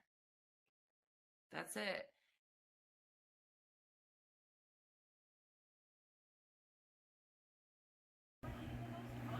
I'm signing my contract now. Oh my gosh. This has been. I just had my interview, so I was just eating watermelon. That's why my lipstick is gone. But I just had an interview. This is my fourth interview. Well, I call it a meeting, but I will go into all the details on my YouTube channel because it'll be in parts. Within 10 minutes, I knew that this was the one, and I'll explain why. But within 10 minutes, they were like, "Hey, we're making you an offer. This is how much your salary will be. Is that okay?" And they were like, "You may not be up," because they're like, "If you take the job, we're done with the interview process." So I said, "You guys offer me this job, I'll take it." And so I'm reading through the contract now, and making sure I understand everything. This is my first international contract, so yeah, I'm I'm really excited. Like I'm in awe. I'm in awe of how incredible this manifestation went. Like, my God. I literally called this into being. It was just out there in the quantum field, doing its thing. And now, holy moly, it's actually happening. It seemed like it was so far away this time last year. It was like this is a pipe dream. I was at my aunt's house, and I'm like, I had just learned kind of like about Korean dramas and K culture and stuff like that. Um, just last July. Like, yeah, that's crazy. Like early July. And yeah, it started off with the K dramas, but then I actually became really interested in Korea as a whole. And I wanted to volunteer there. I wanted to go there. I wanted to study there. Couldn't find anything, and here we are. 1 year later. 1 year later.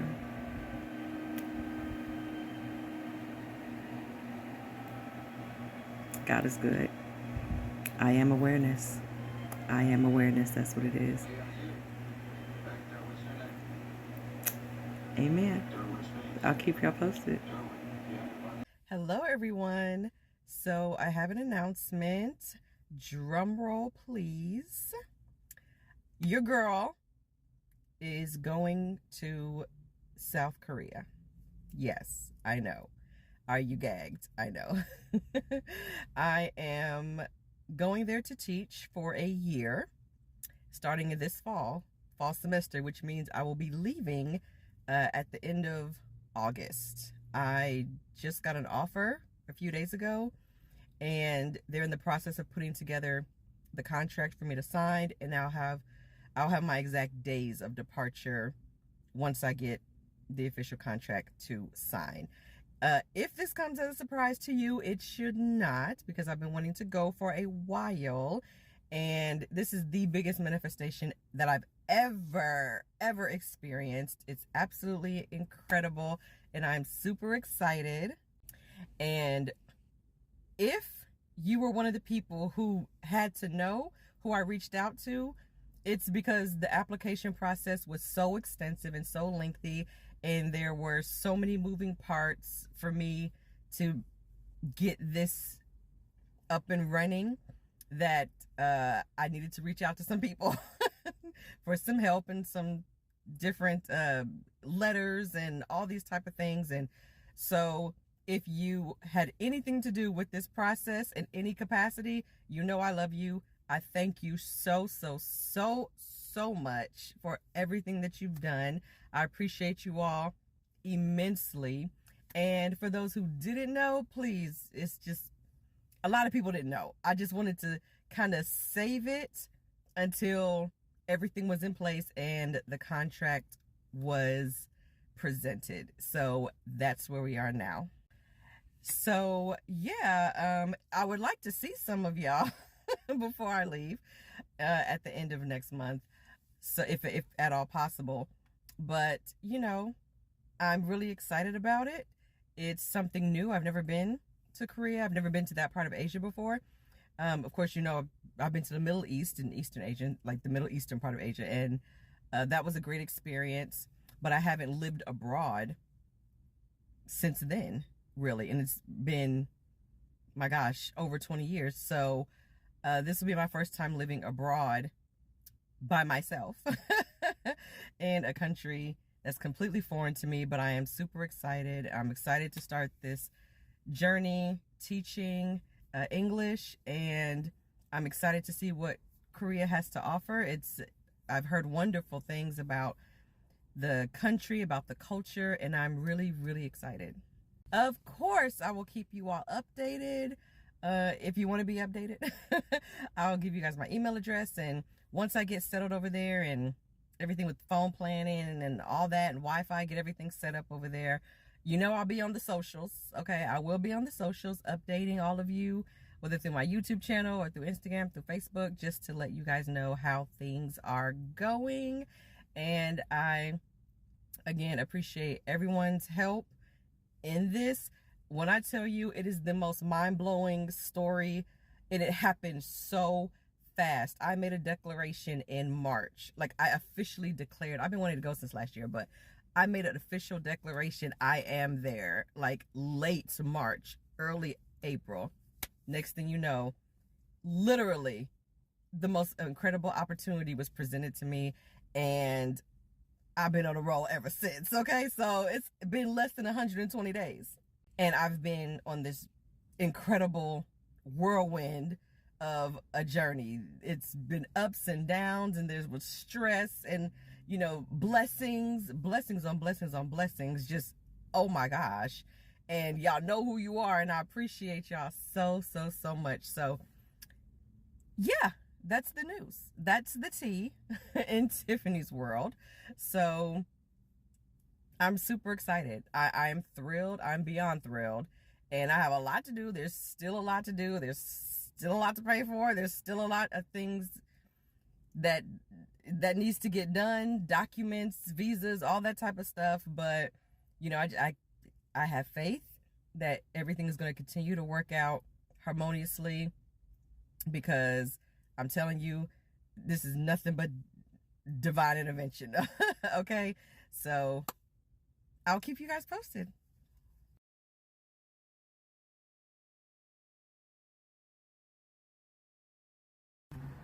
Hello everybody.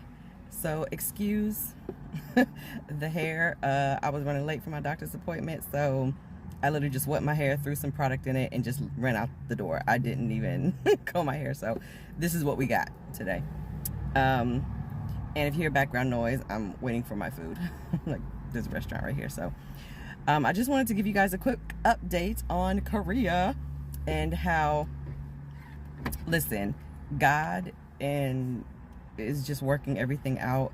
And when you write something, when you script something, when you affirm something, when you declare that something is, you don't have to let go of that. No matter what your 3D circumstances are showing you, I'm telling you,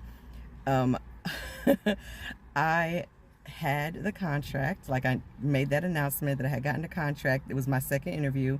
I knew they were going to hire me. But then the plot thickened. Okay? The plot thickened, and I made the announcement to you all on all the socials, like, hey, I'm going to Korea. I got my contract. Woo, woo, woo. Well, I got the offer, and they were in the process of putting the contract together to send to me, right? The very next day after I made that announcement, the teacher who I was supposed to replace, they rescinded their offer because that teacher decided to stay. So the teacher I was supposed to replace decided that they didn't want to leave anymore, and so they rescinded the offer. So I didn't have a contract anymore, and I was devastated. Oh my gosh, because I'm like, the hiring season ends July 31st. What the heck am I going to, like, all the panics, all the things. 3D was 3D'ing, okay? However, I continued to say, this is okay. This is good. This is working out in my favor. I had reservations anyway about that particular offer, but I was willing to compromise and do all the things, whatever. I didn't care. But I remembered I had scripted, okay? This is how powerful scripting can be. I had scripted, I'm going to have 4 interviews. 3 are going to be formal interviews, and 1 is going to be like, hey, we already want her. This is just a formality, right? That was my second interview. And I said, this is okay. It's fine. I reached back out to, well, I didn't hear anything from the recruiter for a while. And then I scripted, the recruiter is now reaching out to me, and he's got an offer. 6 hours later, he reached out to me, and he had an offer. He was like, hey, not an offer, but an interview.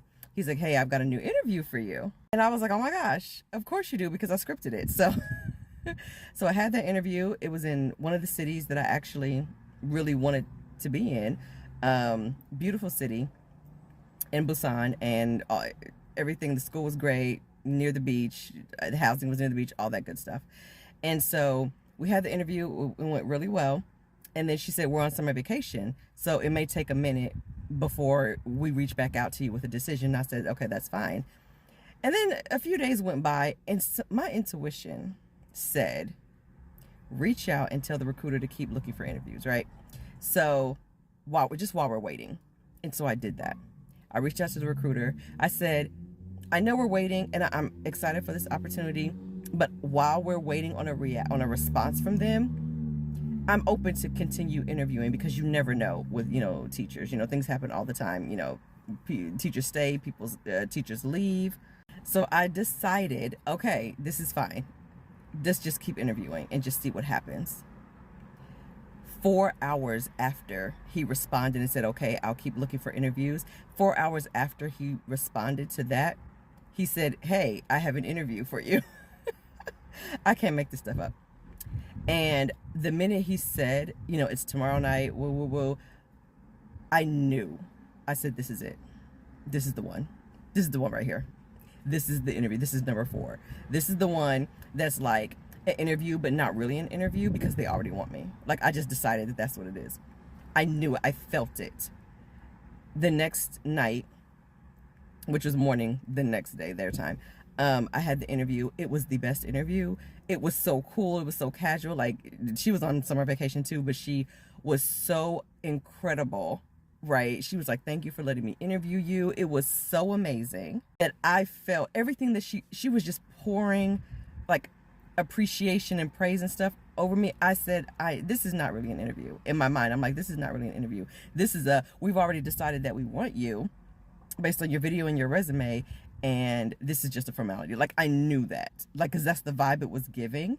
And we talked and we laughed, and you know, she told me about her, told her about myself, and she told me about the school and things that she's looking for in a teacher, and it's everything that I feel like I am and that I provide, and all that type of stuff. And like the grade that I want, you know, everything, you know, it's just, everything was so wonderful. Like the housing they provide, like all that good deliciousness that comes with, you know, being a foreign teacher. It just felt so good. Her energy was so amazing. She was loving my energy. And so we finished the call, okay? Once we finished the call, I knew. I was like, this is it.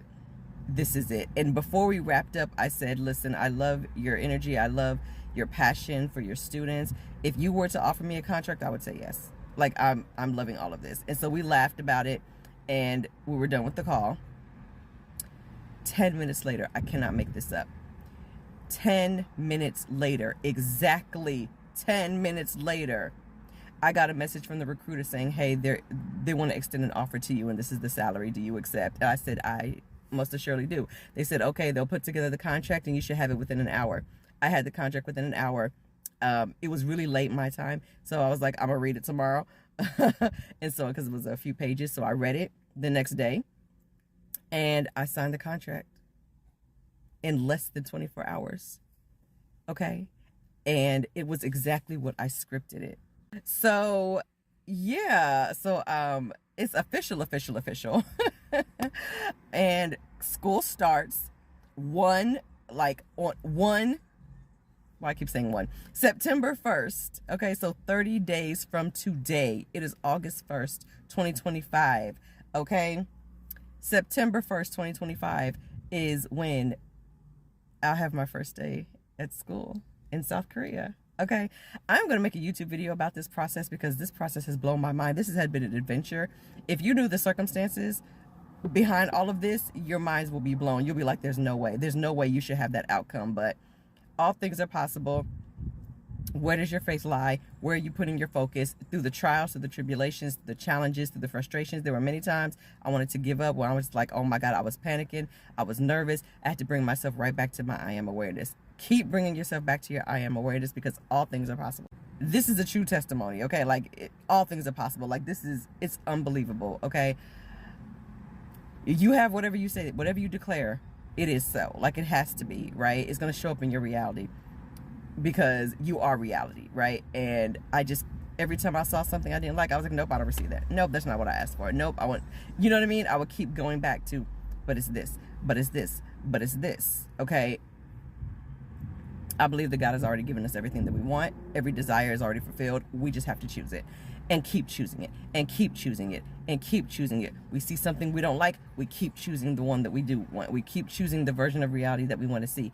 And I'm telling you, it's like all of the other possibilities just kind of collapse around you, and you're left with the one that you've been choosing. That is how I am. That's how I'm getting to South Korea. That's how all of this happened. Okay. Like, apartment, flight, everything, like, everything is taken care of. So let this inspire you all. Nothing is a dream.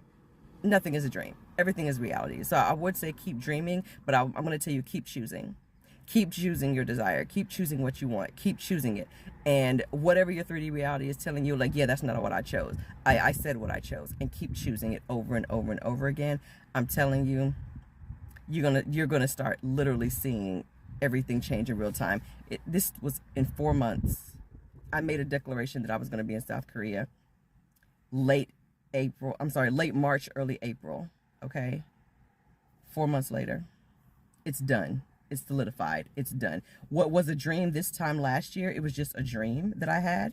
Like, oh, wouldn't it be nice? But there's no way, because I can't think of any logical way.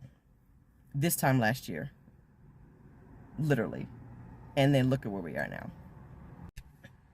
So, that is the update. I will keep you all posted. I have so much to do. Oh my gosh, I still have coursework that I have to finish for the certification.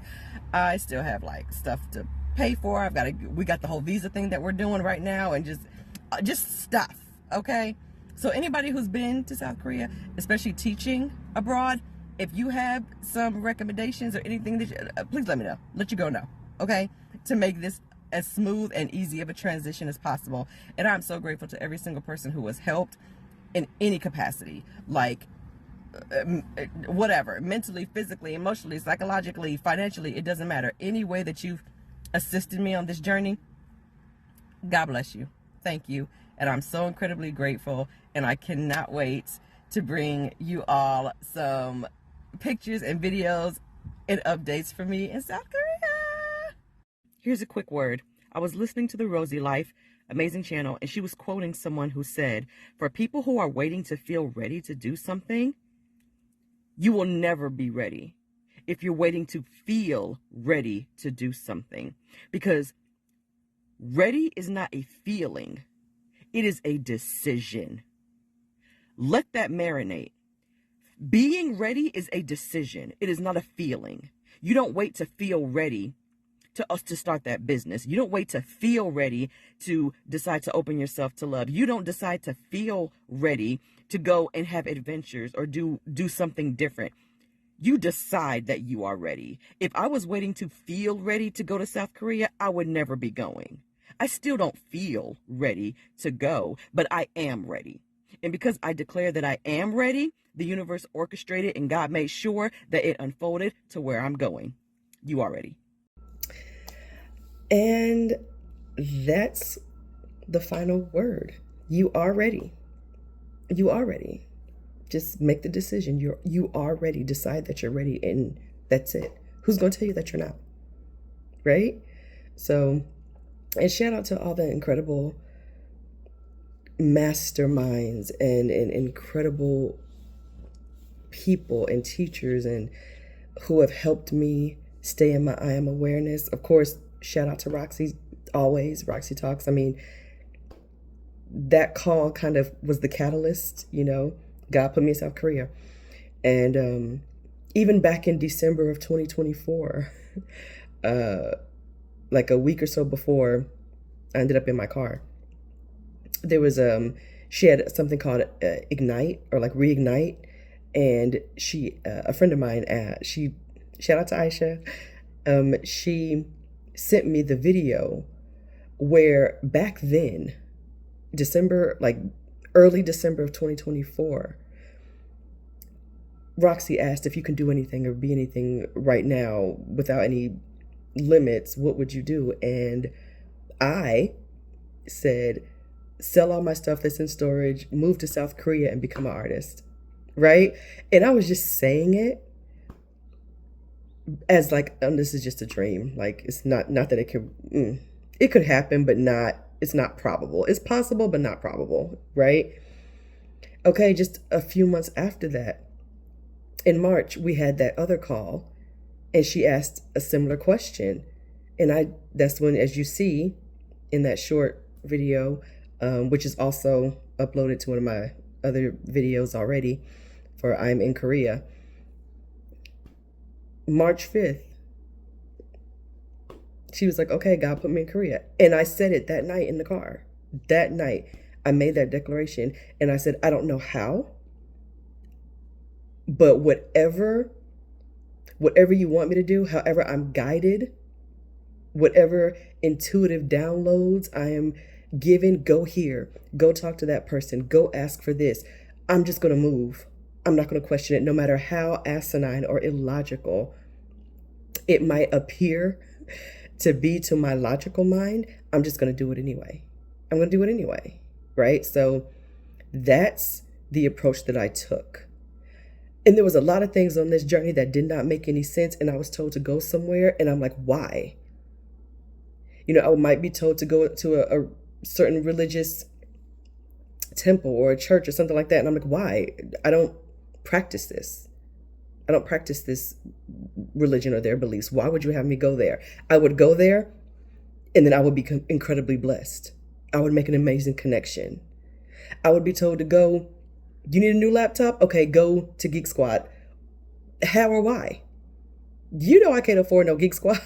And I can't afford no laptop. I went to Geek Squad anyway. And the manager was incredible. Like, he didn't even charge me for the labor. He was just moved by what I was trying to do. I was trying to take this course and I needed the laptop to get through the course. And he said, just pay for the drive, which was $40. I didn't even have that. I had $7. But a man, like I had reached out to one of my friends to see if maybe I could borrow $32 or whatever from her. And while I was waiting on her to respond, I just kept saying, I am it. I'm already it. I am the money. I'm the infinite owner of my consciousness. I'm now having the money to pay for this. Shout out to Haley Dorenzi, and this man comes in and he's just like, he asked me if I was in line. I said, no, they've already helped me. I'm just waiting to get like the payment and stuff together. And I was just joking, like waiting for this $32, you know what I mean? And we started laughing and he was like, that's all you need for that? I was like, yeah, but it's, I'm just waiting to see if my friend will respond. And he was like, I mean, I could pay for that. And I was like, oh no, I was just joking or whatever. He was like, no, I'm here to pick up my son's computer. And I wasn't even planning on coming here today. He was like, I just got off work. And I said, I'm not going. But something told me, hear this, something told him. He was like, something told me, go to Best Buy, go and pick up your son's computer right now. Do it now. Do it today. Don't go home yet. He was still in his work clothes and everything. He said, and so I came. And he was like, I think I was supposed to come here today to help you. And I was getting, I'd always be getting emotional, I'd be crying. And I was like, oh my God. Like, he didn't even know why he was being moved to come there. He was very, very adamant about not coming. He was adamant about not coming. But something moved him to go anyway. And he said, I think it was because of you. I think I was supposed to come here to help you, to pay for your stuff. And he had I think like a store credit card or something like that. So he just put my stuff and his son's stuff on the store credit card. That was it. He was like, keep your $7.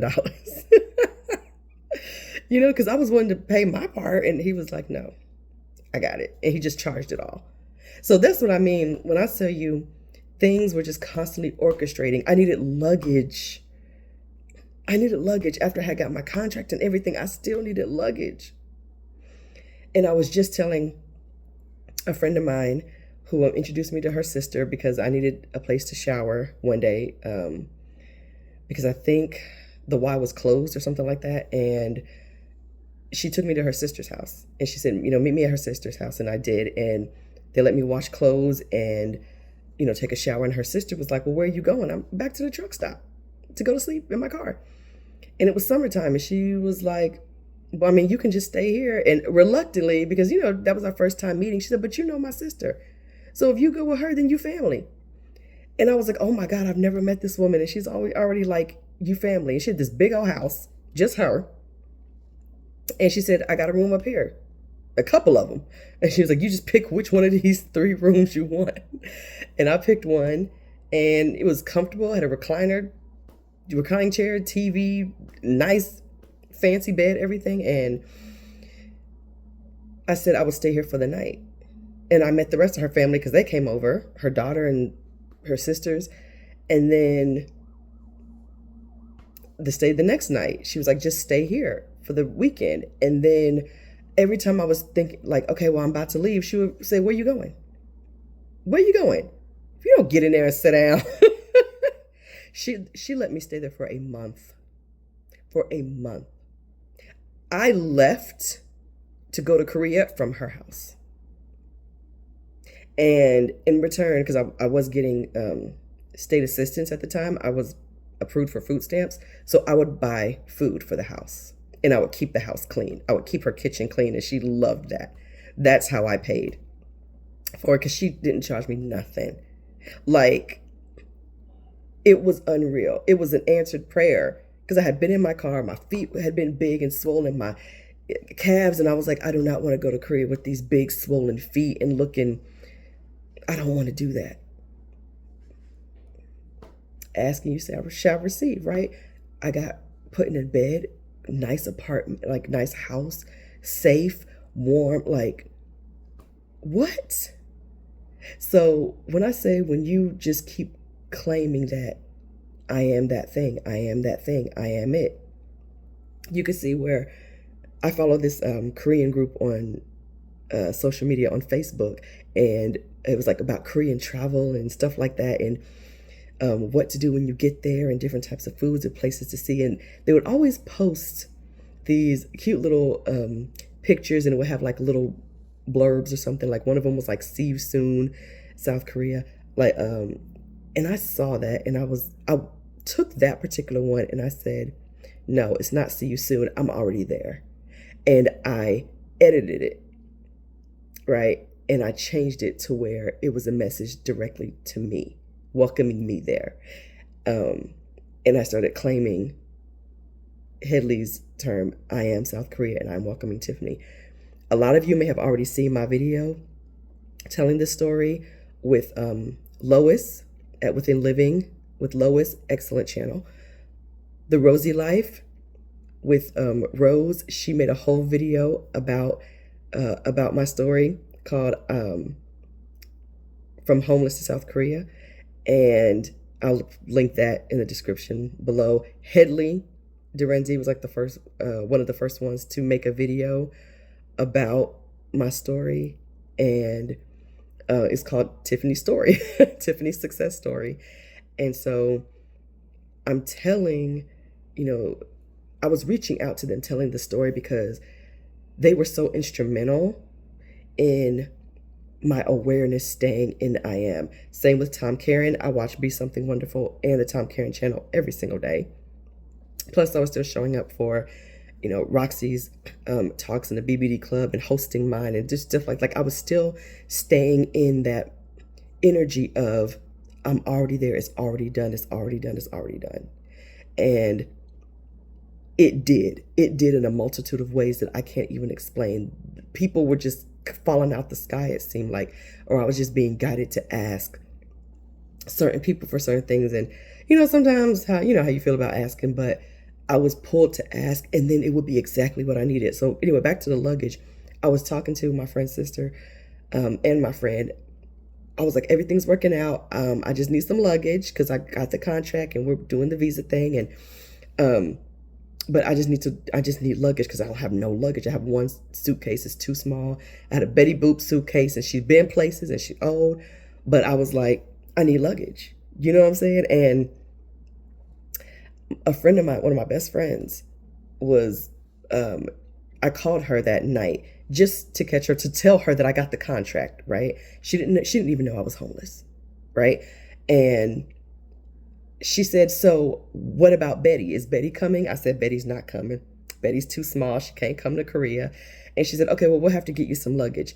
And I was like, she and I were going to the museum the following day, and I had a pass. So I was going to pay for her to go as a guest or whatever. But I said, I don't really have it like that this time, but,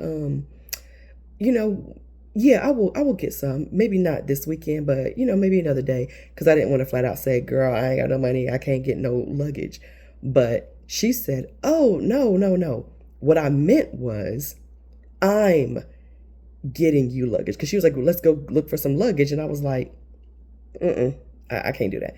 And she said, no, no, no. What I meant was, I'm getting you luggage as a gift. I can't make this stuff up. She sent me, love you, girl. Love you, girl. Love you, Jay. And when I say she got me 2 suitcases, a bag, and a book bag. So I had my 2 carry-ons, and she got me a weight to make sure that I wasn't overweight so I could weigh my suitcases. Like, my God. And then she got me the little packing things, the pink things you could see in the video. I am in Korea. All that's in there where she was helping me pack. And it's just like, everything was working out. Like, when they say it is not I, but the Father within me that does the work, God, the Father, is within you doing the work. So just miraculous the way God orchestrated this. And just out of commanding that I'm already embodying the God that already dwells within me, less than an hour,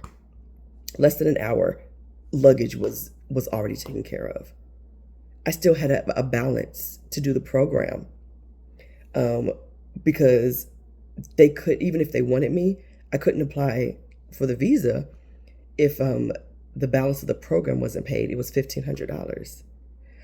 I got the $500, as I mentioned, because Derek Huff and a bunch of other people blessed me, and I got the $500 deposit through a private GoFundMe. But the other $1,500, I said I'll cross that bridge when I get to it, because you didn't have to pay it until you got offered a contract.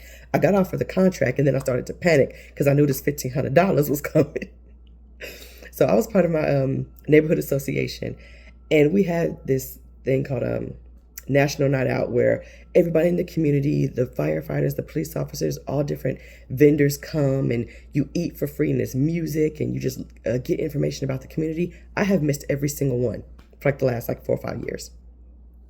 This particular one in August of 2025, it was on a Tuesday, and I was like, I can go to this. I don't have nothing going on. I can actually go. And so I reached out like, hey, I can come early and help set up. So I did. And I ran into this lady who was part of our group who I hadn't seen in months. Okay. And we caught up, and I told her what was going on about Korea. And I'm like, yes. And it's just this last $1,500. But you know what? Everything else has been working out. I know somehow, some way it's going to work out. She said, well, how would you even pay them? And I said, well, I have a portal that you log in, and then there's a slot where you can pay the balance. And she said, well, show me. And I'm thinking she probably just doesn't understand what I mean by portal, whatever. So, or whatever. It never dawned on me that it could possibly be anything else. So I pulled it up, and I showed her, see, balance $1,490, whatever. And then if you play with a credit card, and it's an extra 3%, blah, blah, blah. And she was like, here you go. She literally whipped out her credit card. And I was like, Miss M, what you about to do? And she was like, here you go. Right there on the spot. She said, put my information in. She would put her credit card information in. With taxes and the additional fees, it was like $1,500 something. She paid it just like that. All I had to do was show up to the event, and the $1,500 was paid. I ain't seen this woman in months. Do you see what I'm saying? I hope all of this is making sense. I know, like I said, there's so many moving parts, but everything got taken care of. Our flight was supposed to be in reimbursement. I was supposed to pay for my flight up front. So then I started panicking about that. But then they sent me the contract. I signed it and sent it back. But then I really read through it first, and I said, oh, wait a minute. It says that airfare is included. And so I told the recruiter, because he was saying, hey, we need you to go ahead and book your flight. I said, wait a minute. According to my contract, they pay for it. He said, well, they stopped doing that because of, just in case teachers don't want to show up. They don't want to have paid for flights, and teachers don't show up, or they change their mind at the last minute. And I said, oh, okay, well, I read the contract. We both signed it, and it says that they pay for my flight there. And so I'm not prepared to have any other means to get there. And he said, I'll talk to him. Of course, they came back in agreement, and they booked my one-way flight there. And I'll say, from who I've talked to, I think I'm like the only one whose flight they paid for. You know what I'm saying? All because it's like, well, I read my contract and I'm going by what's in the contract that we both signed. And it said that you pay for it. So I'm not, you know what I mean? And I enforced that and it was accepted. No pushback, no nothing. So they paid for my flight. So everything was paid for. My luggage was taken care of.